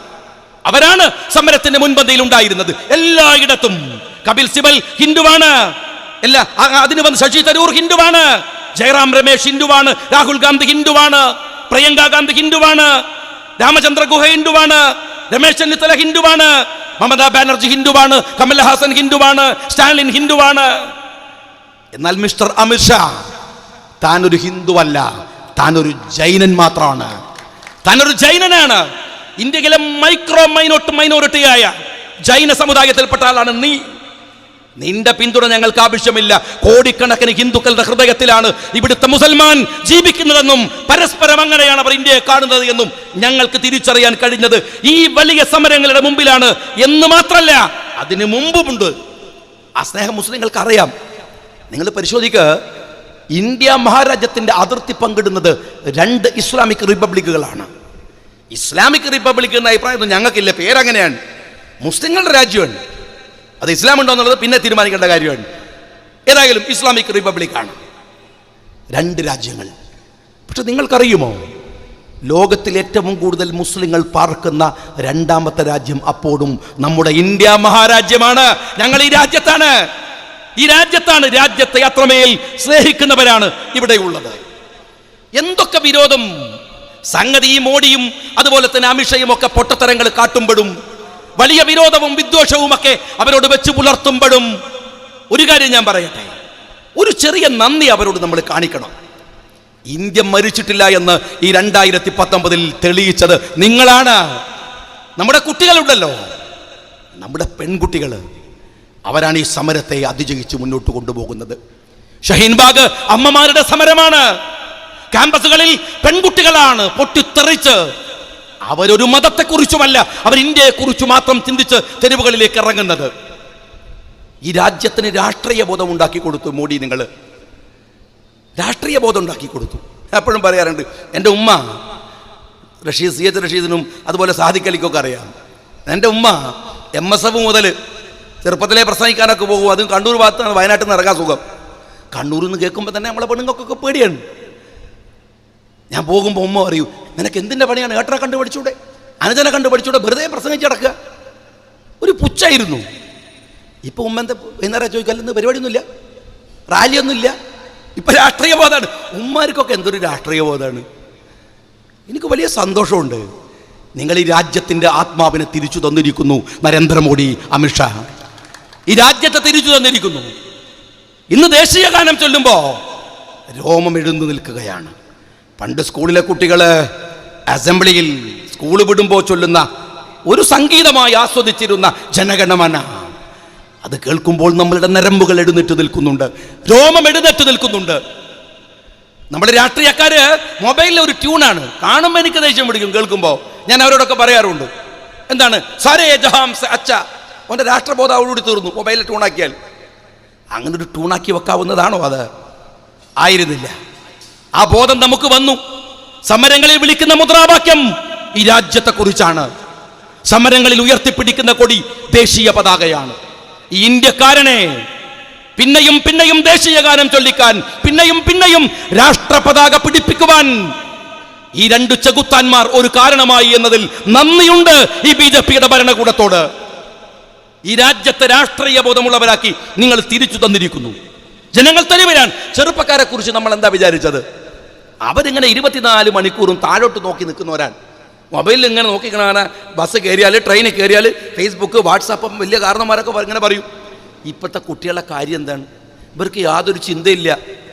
അവർ നിസ്സാരന്മാരല്ലാന്ന് മനസ്സിലായില്ലേ കാരണവന്മാരെ? അവരാ ഫേസ്ബുക്കിൽ നിന്ന് തല ഉയർത്തിയാൽ തകർന്നു വീഴുന്നത് ആകാശം മുട്ട കെട്ടിപ്പടുത്ത ഫാഷിസമാണ് എന്ന ചെറുപ്പക്കാർ തെളിയിക്കുകയാണ് ഡൽഹിയിലും ഇന്ത്യയുടെ തെരുവുകളിലും. അവരാണ് ഈ സമരത്തെ നയിക്കുന്നത്. അവരാണ്. നിങ്ങള് ഗാന്ധിജിയെ ഞങ്ങൾക്ക് പിന്നെയും ഓർമ്മിക്കാൻ അവസരം തന്നു. ഈ ബിജെപിക്കാരൻ ഗാന്ധിജിയെ എത്രയാണ് ഇന്ന് ഇന്ത്യയുടെ തെരുവുകളിൽ ദിവസവും. ഞാൻ ഇന്നലെ വൈകുന്നേരം ഞാൻ സാദിഖിനോട് പറയായിരുന്നു നേരത്തെ, ഇന്നലെ വൈകുന്നേരം ഒരു ചെറുപ്പക്കാരൻ 2 ദിവസമായി MLA ഹോസ്റ്റലിന് മുമ്പിൽ വന്നു നിൽക്കും. എന്നോട് പറയും, സാറേ ഒരു സമരം നടക്കുന്നുണ്ട് ഷഹീൻ ബാഗിന്റെ മോഡലിൽ, അമ്മമാരും കുട്ടികളും സെക്രട്ടേറിയറ്റിന്റെ മുമ്പിൽ, നിങ്ങൾ വരണം. ഞാൻ ഈ ചെറുപ്പക്കാരന്റെ മട്ടും ഭാവവും ഒക്കെ കണ്ട് പരിപാടി ഉള്ളതാണോ എന്നൊന്നും എനിക്ക് ഉറപ്പൊന്നുമില്ല. ഞാൻ കബീർ സാഹിബിനെയും കൂട്ടി ഞങ്ങൾ പോകുമ്പോൾ ഞാൻ കബീർ സാഹിബിനോട് പറഞ്ഞു, അദ്ദേഹത്തിന് ആരോഗ്യ പ്രശ്നമൊക്കെ ഉള്ളതാണ്, നിങ്ങൾ വണ്ടി നിറങ്ങണ്ട, പരിപാടി ഉണ്ടോ നോക്കിയിട്ട് ഇറങ്ങിയാൽ മതി. അവിടെ ഞാൻ എത്തി നോക്കുമ്പോൾ ഞാൻ സാദിഖിനോട് പറഞ്ഞു, ഈ സമരത്തിൽ എൻ്റെ കണ്ണ് കുതിർന്നു പോയ, ഹൃദയം നിറഞ്ഞു പോയ അനുഭവം എനിക്ക് ഇന്നലെ വൈകുന്നേരം സെക്രട്ടേറിയറ്റിന്റെ മുമ്പിൽ ഉണ്ടായി. ഒരു പറ്റം ചെറുപ്പക്കാരായ കുട്ടികൾ, MBBS പഠിക്കുന്നവർ, എഞ്ചിനീയറിംഗിന് പഠിക്കുന്നവർ, അവർ മാത്രം. മേധ എന്ന് പറയുന്ന എൻ്റെ മണ്ഡലത്തിലെ ഒരു കുട്ടിയാണ് ആ സമരം നയിക്കുന്നത് എന്നറിഞ്ഞപ്പോ ഞാൻ പറഞ്ഞു, ഒരു MLA ആയതിൽ, അതും മേധയെപ്പോലെ ഒരു പെൺകുട്ടി അവളുടെ മണ്ഡലത്തിലെ MLA ആയതിൽ ഞാൻ ഏറ്റവും കൂടുതൽ അഭിമാനിക്കുന്നു എന്ന് എനിക്ക് ഇന്നലെ പറയേണ്ടി വന്നു. അവിടെ നിന്ന് ആ പെൺകുട്ടികൾ നയിക്കുന്ന സമരമുണ്ട് അവിടെ. ഈ കേരളത്തിലെ തിരുവനന്തപുരത്തെ സെക്രട്ടേറിയറ്റിന് മുമ്പിലെ 24 മണിക്കൂർ സമരം. പഠിക്കുന്ന കുട്ടികൾ പുസ്തകം കൊണ്ടുവന്ന് നാളെ കോളേജിൽ പഠിക്കാനുള്ളത് രാത്രിയിൽ സമരപ്പന്തലിൽ ഇരുന്ന് തയ്യാറാക്കുകയാണ്. ഈ രാജ്യത്തിന്റെ തെരുവുകൾ മുഴുവൻ സമരത്തിലാണ്. എല്ലാവരും നന്ദിയുണ്ട് ഈ രാജ്യത്തെ തിരിച്ചു കാണിച്ചു തരാൻ നിങ്ങൾക്ക് കഴിഞ്ഞതില്. ഒബാമയുടെ ഒരു ട്വീറ്റ് ഉണ്ടായിരുന്നു കഴിഞ്ഞ ആഴ്ചയിൽ.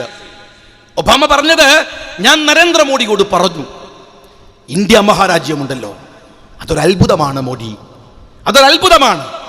നിങ്ങൾ ഇന്ത്യയില് അവിടുത്തെ മതന്യൂനപക്ഷങ്ങളെ നിങ്ങൾ പരിശോധിക്കുക, അവർ രാജ്യത്തിന്റെ കൂടെയാണ്. ലോകത്തിലെ ഒരു രാഷ്ട്രത്തിലും അങ്ങനെ ഇല്ല. ലോകത്തിലെ എല്ലാ രാഷ്ട്രങ്ങളിലും അവിടുത്തെ മതന്യൂനപക്ഷങ്ങൾ രാജ്യവിരുദ്ധമായ സമരങ്ങളിൽ പങ്കെടുത്തുകൊണ്ടിരിക്കുകയാണ്. ഉദാഹരണമായി സ്പെയിനിലെ കൊറ്റാലൻസിനെ കുറിച്ച് അദ്ദേഹം പറഞ്ഞു. അവര് കൊറ്റാലൻസിനെ കുറിച്ച് പറഞ്ഞിട്ട് പറഞ്ഞു, കാറ്റലോണിയ എന്ന് പറയുന്ന ഒരു രാഷ്ട്രത്തിന് വേണ്ടിയാണ് സ്പെയിനിൽ നിരന്തരമായ സമരങ്ങൾ നടക്കുന്നത്. എന്നാൽ ഇന്ത്യയിലെ മൈനോറിറ്റിയെ നിങ്ങളൊന്ന് നോക്ക്, അവർ രാജ്യത്തിന് വേണ്ടിയല്ലേ നിൽക്കുന്നത്. അവരുടെ സമരങ്ങളിൽ വിളിക്കുന്ന മുദ്രാവാക്യം ജനഗണമനയല്ലേ, ദേശീയ ഗാനമല്ലേ. അവർ സമരങ്ങളിൽ പിടിക്കുന്ന കൊടി ഇന്ത്യയുടെ പതാകയല്ലേ. അതുകൊണ്ട് നരേന്ദ്രമോദി അവരെ കൂടി വിശ്വാസത്തിൽ എടുത്തു പോവുക, അതാണ് ആ രാജ്യത്തിന് നല്ലത് എന്ന്. പത്രക്കാർ ചോദിച്ചു, എന്തായിരുന്നു മോഡിയുടെ മറുപടി? ഒബാമ പറഞ്ഞത്, അദ്ദേഹത്തിന്റെ അജണ്ട നിങ്ങൾ അദ്ദേഹത്തോട് ചോദിക്കണമെന്നാണ്. അയാളൊരു മാന്യനാണ്, അതുകൊണ്ട് പറഞ്ഞില്ല ആ മൈനോറിറ്റിയെ നിങ്ങൾ ഈ രാജ്യത്തിന്റെ അപകടകരമായ അവസ്ഥ. ഞാൻ ചോദിക്കട്ടെ, ചേതൻ ഭഗത് ആരാണ്? RSSകാരനല്ലേ? ചേതൻ ഭഗത് കഴിഞ്ഞ മാസത്തില് ജനുവരിയിലെ എന്നാണ് ഈ 15നോ 16നോ അദ്ദേഹം ടൈംസ് ഓഫ് ഇന്ത്യയിൽ എഴുതിയ ഒരു ലേഖനമുണ്ട്.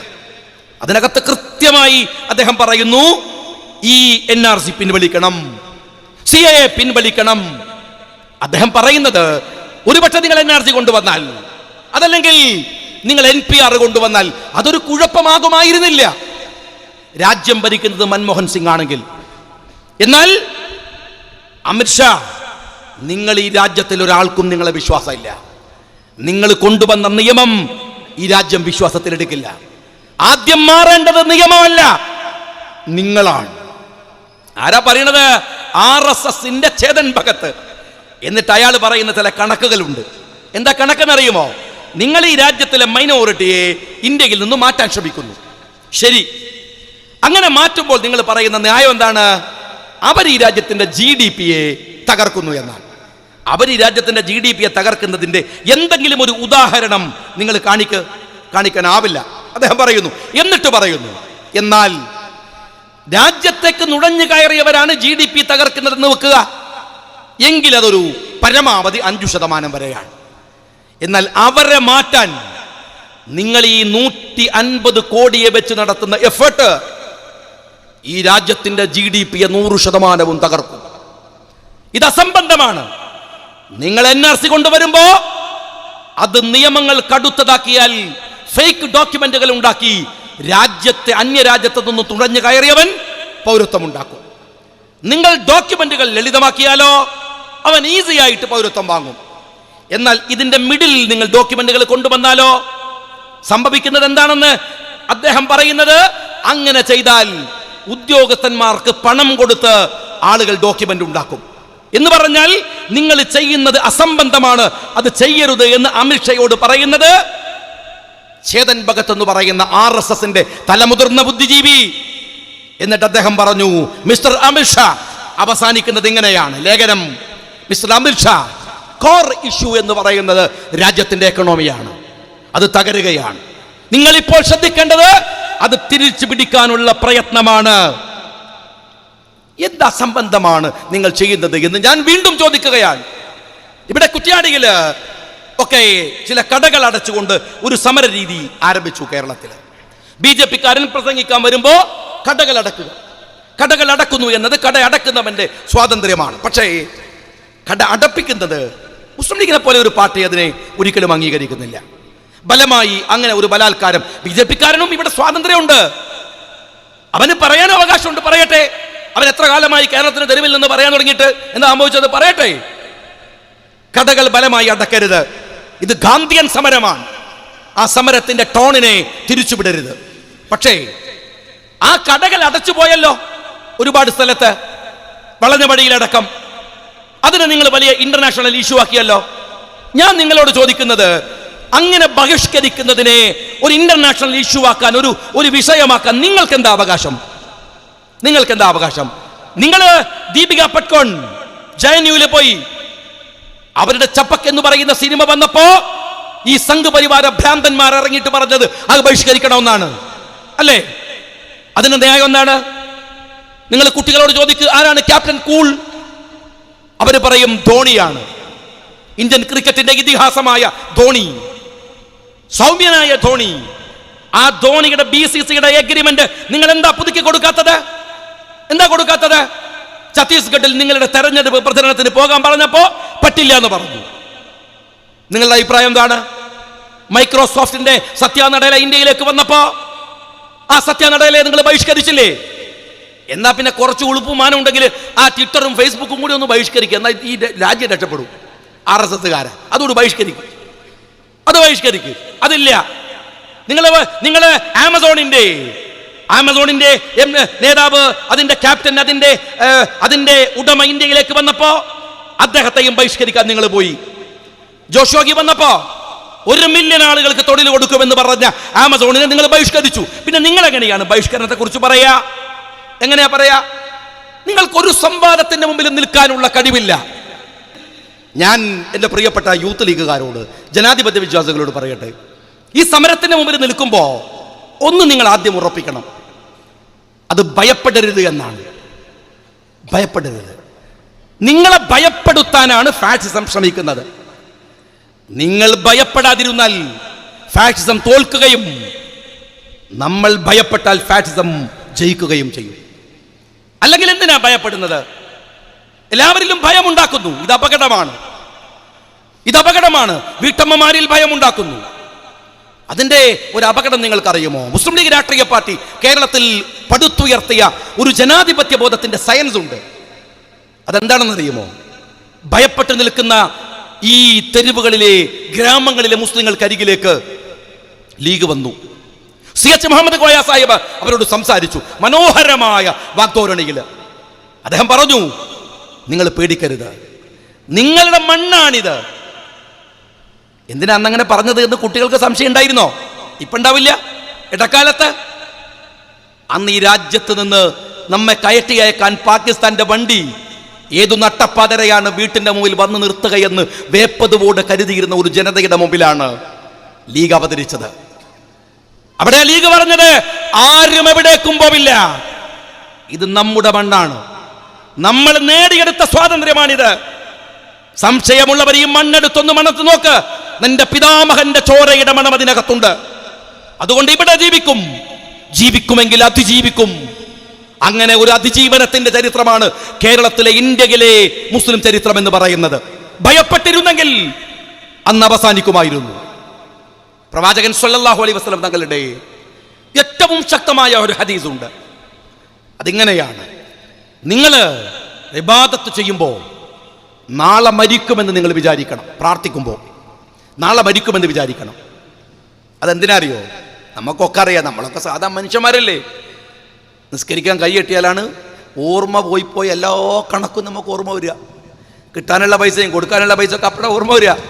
അതിന് മനഃശാസ്ത്രപരമായി പ്രവാചകന്റെ ഒരു അപ്രോച്ചാണ്. എന്തെന്നറിയോ? നിങ്ങൾക്ക് എഴുത്തിതാളിൽ നിന്ന് സുജൂദിലേക്ക് പോകാൻ കഴിയണമെന്നില്ല, അള്ളാഹു തീരുമാനിച്ചാൽ. നാളെ മരിക്കും ഞാൻ എന്ന് നിങ്ങൾ വിചാരിക്കുക, ഒരു ഇത്തിരി കോൺസെൻട്രേഷൻ കിട്ടും.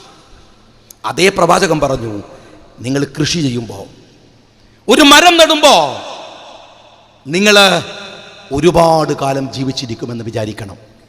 എന്തിനാണെന്നറിയോ? നിങ്ങൾ നാളെ മരിക്കുമെന്ന് തോന്നിയാൽ നിങ്ങളൊരു തൈ നടാൻ പോവോ? പോയി പണിയൊക്കാൻ പറയും, നാളെ മരിക്കാൻ കറുത്ത് തൈ കെട്ടിട്ട് ആര് നിന്നാനാണ് ഇത് വിചാരിക്കുന്നതാണ്. നിങ്ങളുടെ സക്രിയത്വം പോകും, നിങ്ങളുടെ നിർമ്മാണാത്മകത പോകും. അതുകൊണ്ട് ഭയപ്പെടരുത്.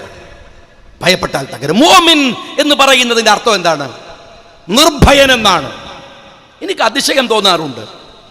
നിർഭയം എന്നാണ്. നിർഭയൻ, ഭയമില്ലാത്തവൻ.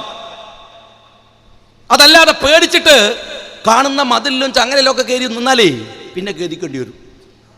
അതാണ്. കാണുമ്പോൾ തന്നെ അങ്ങ് ബേജാറായി ഉടനല്ല. അത് മുഅ്മിനിന്റെ ലക്ഷണമല്ല. അങ്ങനെ പേടിപ്പിക്കാൻ ആളുകളുണ്ട്, ഭയപ്പെടുത്താൻ ആളുകളുണ്ട്. അത് ശരിയല്ല. ഞാൻ മിനിഞ്ഞാന്ന് നിയമസഭയിൽ പറഞ്ഞു മുഖ്യമന്ത്രിയോട്, നിങ്ങൾ എന്തിനാണ് ഒരു വിഭാഗത്തെ, ഒരു ജനതയുടെ പ്രശ്നമാക്കി ഇതിനെ മാറ്റുന്നത്? ഇത് മുസ്ലിങ്ങളുടെ പ്രശ്നമാണോ? അല്ലല്ലോ. ഭരണഘടനയുടെ പ്രശ്നമല്ലേ? മുസ്ലിങ്ങളുടെ പ്രശ്നമാണോ? രാജ്യത്തിന്റെ പ്രശ്നമല്ലേ? എന്തിനാണ് ഒരു ഭാഗത്തേക്ക് മാത്രം നിങ്ങൾ നോക്കുന്നത്? വോട്ട് രാഷ്ട്രീയം കളിക്കേണ്ട സമയമല്ല ഇത്. നിങ്ങളുടെ ചങ്ങലയില് നിങ്ങൾ എഴുതി വെച്ച വാചകമുണ്ട്, ഭയപ്പെടേണ്ട, കൂടെയുണ്ട്. അത് തന്നെ പോരെ? ഭയപ്പെടേണ്ട, അത് നിങ്ങൾ കൂടെ ഉണ്ട്. ആര്? ഞാൻ. എനിക്ക് ഭയങ്കര ധൈര്യമുള്ളവരാണ്, ഞങ്ങളെ കൂടെ ഉണ്ട്. നമ്മൾ കുറച്ചാൾ പേടിച്ചിട്ട് ഇങ്ങനെ ബേജാറായി നിൽക്കുകയാണ്. അതാണോ ഈ സമരത്തിൽ വിളിക്കേണ്ട മുദ്രാവാക്യം? കപിൽ സിബൽ പറഞ്ഞത് കേൾക്ക്, അമിത്ഷയോട്, മിസ്റ്റർ അമിത്ഷാ, ഈ മുസ്ലിങ്ങൾക്ക് നിങ്ങളെ പുല്ലിന്റെ വിലയാണ്, അവർക്ക് നിങ്ങളെ ഭയമില്ല, അവർക്ക് നിങ്ങളെ ഭയമില്ല. അതാണ് വർത്തമാനം. അല്ലാണ്ട് നിങ്ങൾ ഭയപ്പെടണ്ട. ഞങ്ങൾക്കല്ലെങ്കിൽ എന്ത് പേടിയാണ്? ഇതെല്ലാവരുടെയും രാജ്യമല്ലേ, എല്ലാവരുടെ രാജ്യമല്ലേ. ഞങ്ങളൊന്ന് പേടിച്ചു എന്ന് കരുതിയിട്ട് ആവശ്യമില്ലാതെ വന്നിട്ട് മുതലാളിയൊന്നും ചമയരുതാരും.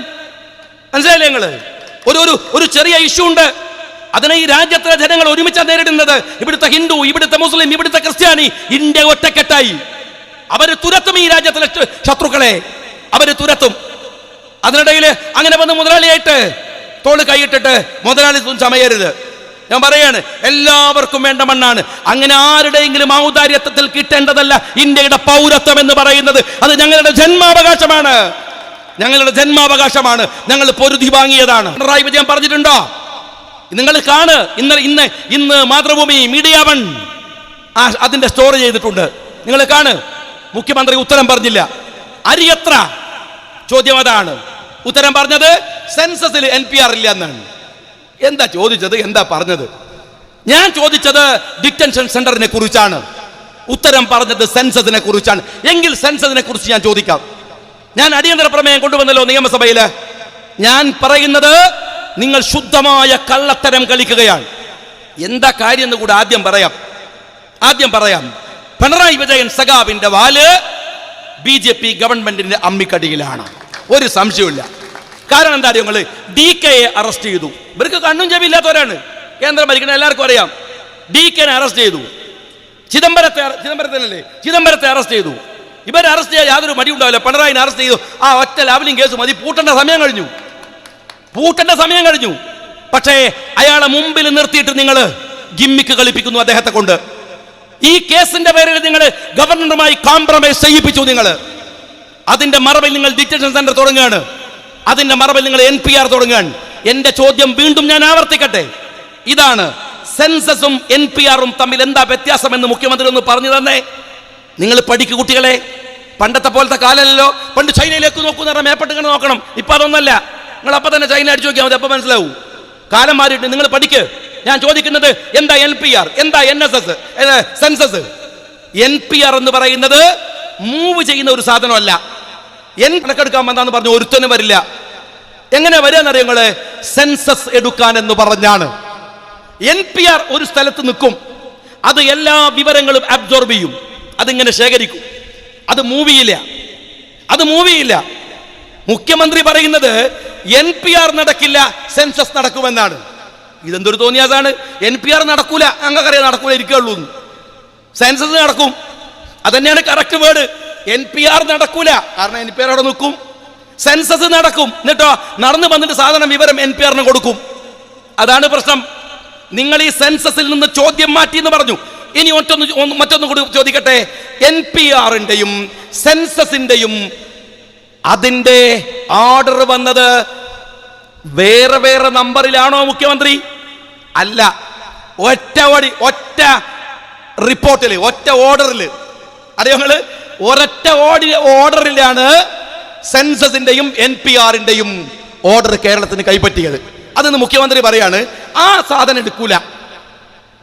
ഞാൻ നിയമസഭയിൽ ചോദിച്ചത് ഇതിന് കേന്ദ്രത്തിന്റെ മറുപടി എന്താണ്? അതാ ചോദ്യം.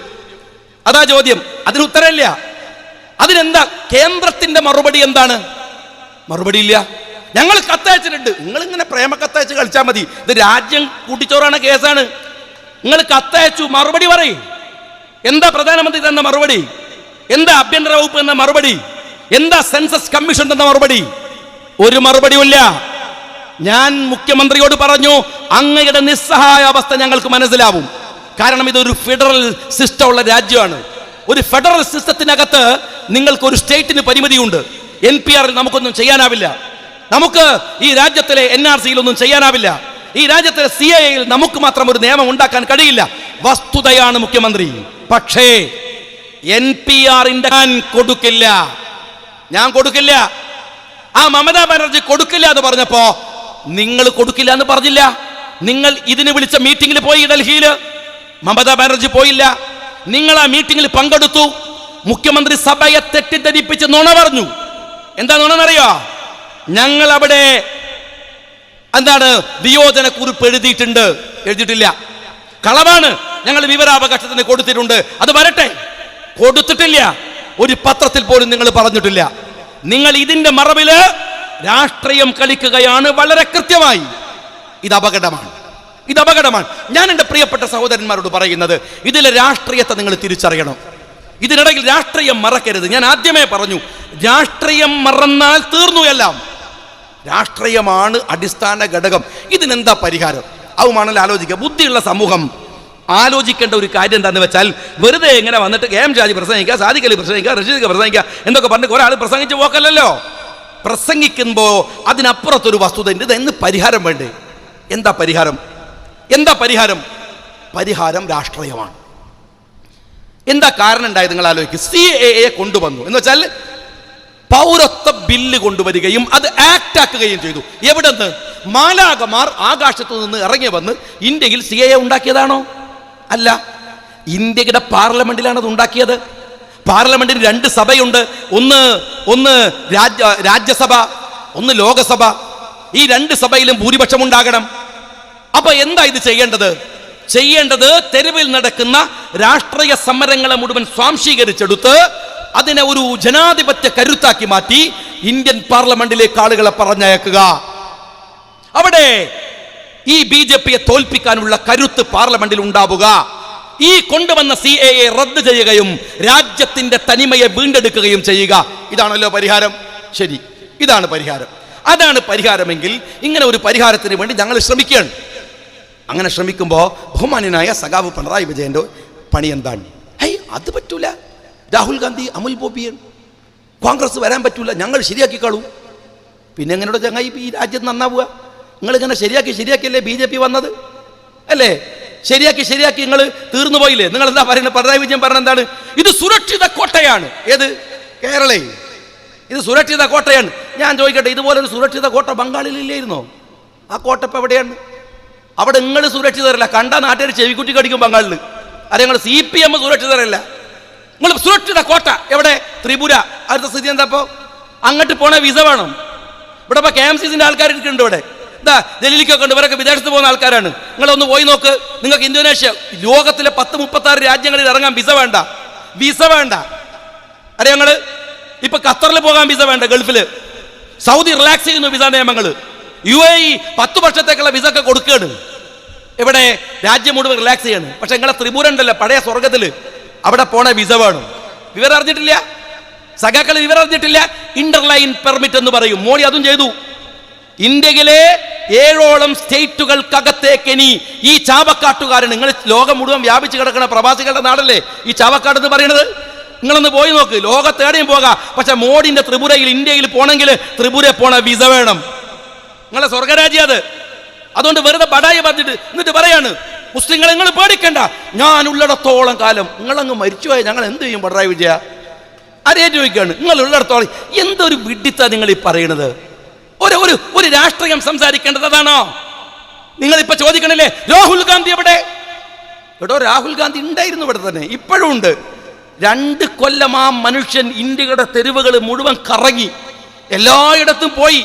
നിന്റെ വാതിലിന്റെ മുമ്പിൽ വന്ന് മുട്ടി വിളിച്ച് ഇതാ 2 ചെകുത്തന്മാര് വരികയാണ്, സൂക്ഷിച്ചോ, അവര് വന്ന ഈ നാട് തകരും, അതുകൊണ്ട് സൂക്ഷിക്കണം സൂക്ഷിക്കണം സൂക്ഷിക്കണം എന്നാ മനുഷ്യൻ ഇങ്ങനെ പറഞ്ഞിരുന്നപ്പോ നിങ്ങൾ പറഞ്ഞു പോയി പണിയൊക്കെ, ഞങ്ങൾ ഈ ജനാധിപത്യ ശക്തി BJP-നെയും കോൺഗ്രസിനെയും തകർത്ത് ഇന്ത്യ ഭരിക്കും. ആരിവരെ ഈ എഴുന്നേറ്റിക്കാൻ കാലിന് ആപതില്ലാത്തവർ പറയുന്നു ഏത് ഞങ്ങൾ ഇന്ത്യ ശരിയാക്കും. അവസാനം ആ മനുഷ്യൻ തോറ്റു. ഇന്ത്യ മനുഷ്യനെ തോൽപ്പിച്ചു കളഞ്ഞിട്ട് 2 ചെകുത്താന്മാർ ഇന്ത്യയിലെ വന്ന ഉപയോഗിക്കുക. രാഹുൽ ഗാന്ധി എവിടെയാണ്?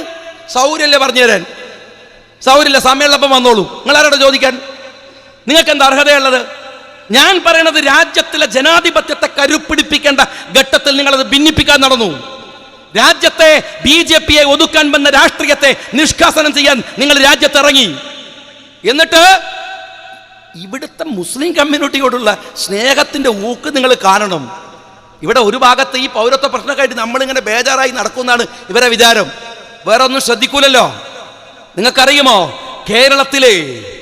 കേരളത്തിന്റെ ചരിത്രത്തിൽ ഉണ്ടായിട്ടില്ല. കേരളത്തിൽ 13 യൂണിവേഴ്സിറ്റി ഉണ്ട്. ആ 13 യൂണിവേഴ്സിറ്റികളിൽ 65 സ്റ്റാറ്റ്യൂട്ടറി പോസ്റ്റുകളുണ്ട്.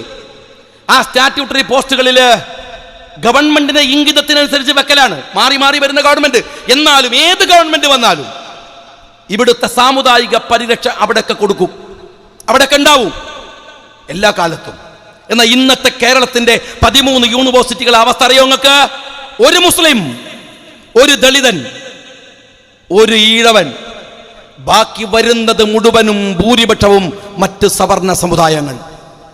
പിണറായി വിജയൻ എന്താ മനസ്സിലാക്കിയത്? ഒരു ഭാഗത്ത് ഇങ്ങനെ മൊലിയാരൊക്കെ തൊട്ട് തടവി ഞങ്ങൾ കൂടെ ഉണ്ടെന്ന് പറഞ്ഞ് കെട്ടിപ്പിടിച്ച് കിടക്കുകയാണ്. മറുഭാഗത്ത് ഒരു ജനതയെ നിങ്ങൾ നിഷ്കാസനം ചെയ്യാൻ RSS-ഉം സംഘപരിവാരും ചെയ്യുന്ന എന്താണെന്നറിയോ? സാമൂഹ്യ ഇടങ്ങളിൽ നിന്ന് മുസ്ലിങ്ങളെ തുരത്തുകയാണ്. വൃത്തിയായി നിങ്ങളും അത് ചെയ്യുകയാണ്. ഈ രാജ്യത്തിന്റെ പൊതു ഇടങ്ങളിൽ നിന്ന് നിങ്ങൾക്ക് കഴിയുന്ന അധികാരം ഉപയോഗിച്ച് നിങ്ങൾ അവരെ ബഹിഷ്കരിക്കുകയാണ്, അവരെ ഇല്ലാതെയാക്കുകയാണ്. എന്നിട്ട് കള്ള രാഷ്ട്രീയം പറഞ്ഞിട്ട് ഇവിടുത്തെ BJP-ക്ക് കുടലൂതി. BJP എന്തിനാ കേരളത്തില്? എനിക്കറിയാം കണ്ണൂരിൽ എന്തിനാ BJP ആവശ്യമുണ്ടോ? വടകര താലൂക്കിൽ എന്തിനാ BJP ആവശ്യമുണ്ടോ? ഇല്ലല്ലോ.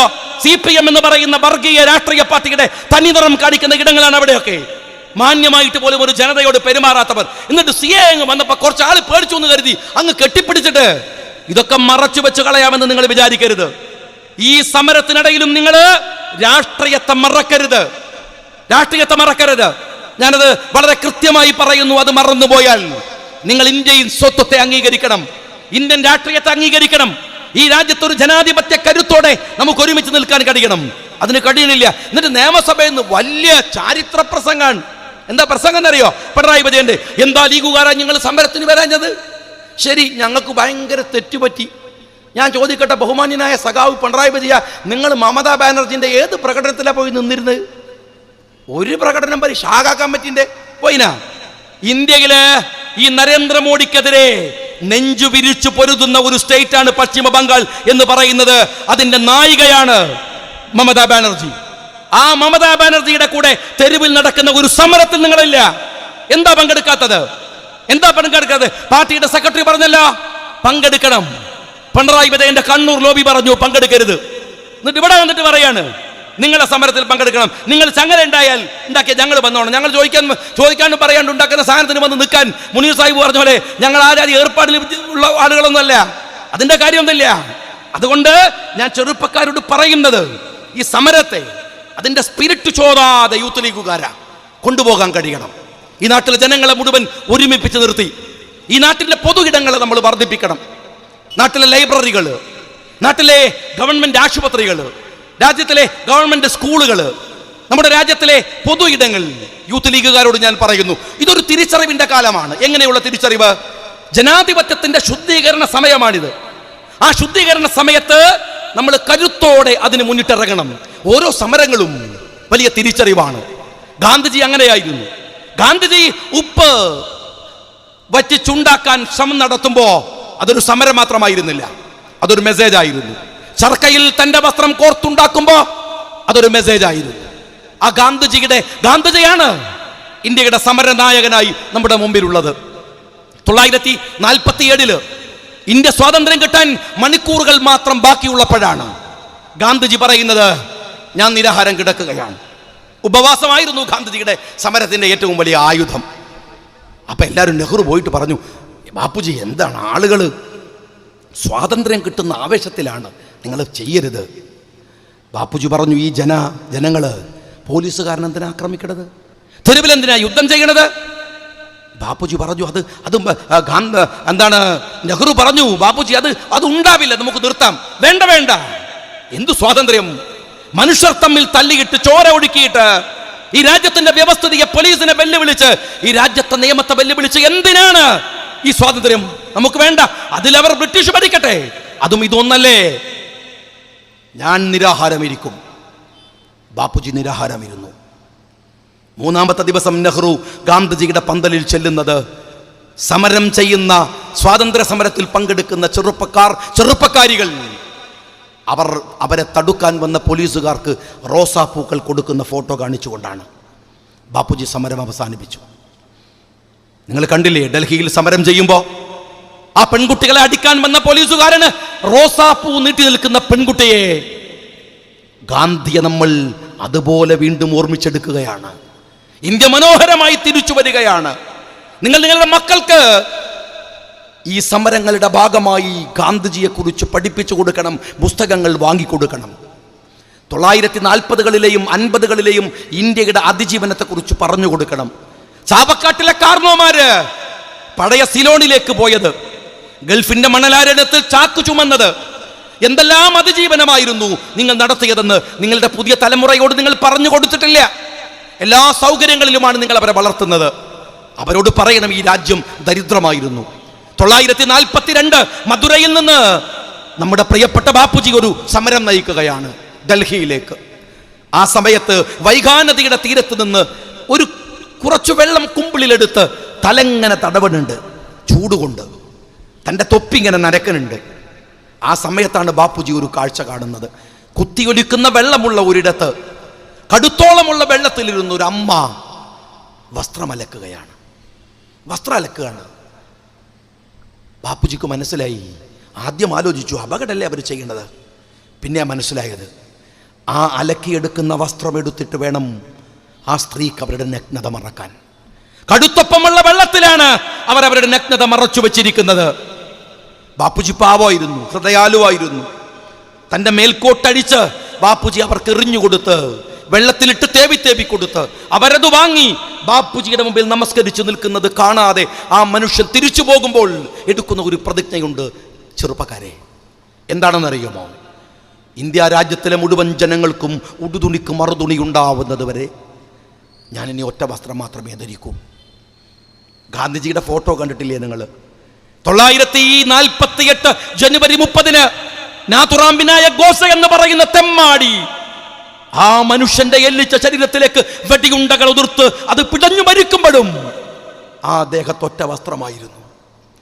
എൻ്റെ ഓഫീസിൽ എൻ്റെ തലയുടെ പിറകിൽ ഗാന്ധിജിയുടെ ഫോട്ടോ കണ്ടിട്ട് അവിടെ വന്നൊരു കുട്ടി എന്നോട് ചോദിച്ചു, വാപ്പ ഉംറക്ക് പോയതാണോ എന്ന് ചോദിച്ചു.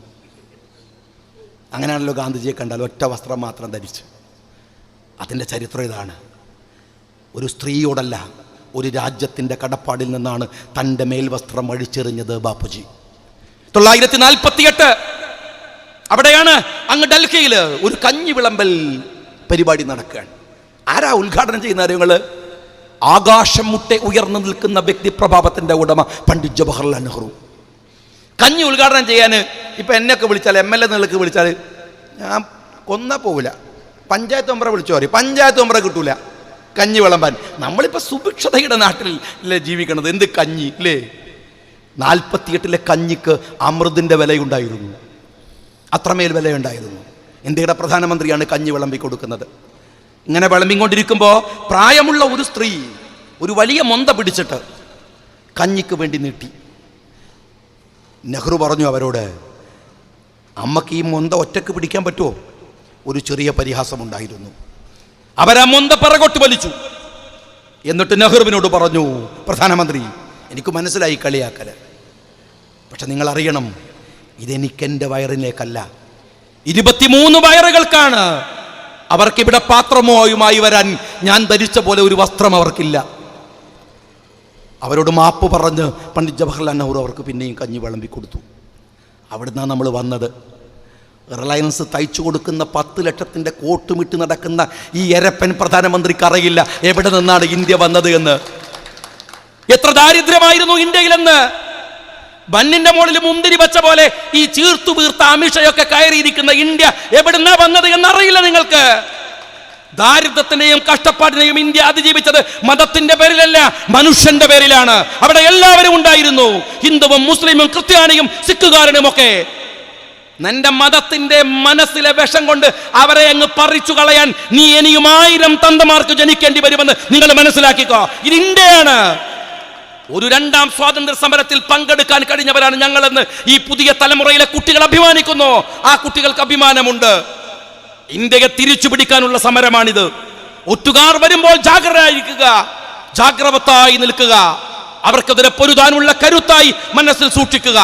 സമരങ്ങൾ അവസാനിച്ച് വീട്ടിൽ പോയാലും നെഞ്ചിൻ കൂട്ടിലെ രാഷ്ട്രീയത്തിന്റെ നെരിപ്പോട് കെടുത്താതെ ഇരിക്കുക. അതാണ് ഇതിന്റെ പരിഹാരമെന്ന് ഞാൻ വിചാരിക്കുന്നു. ജയ് ഹിന്ദ്.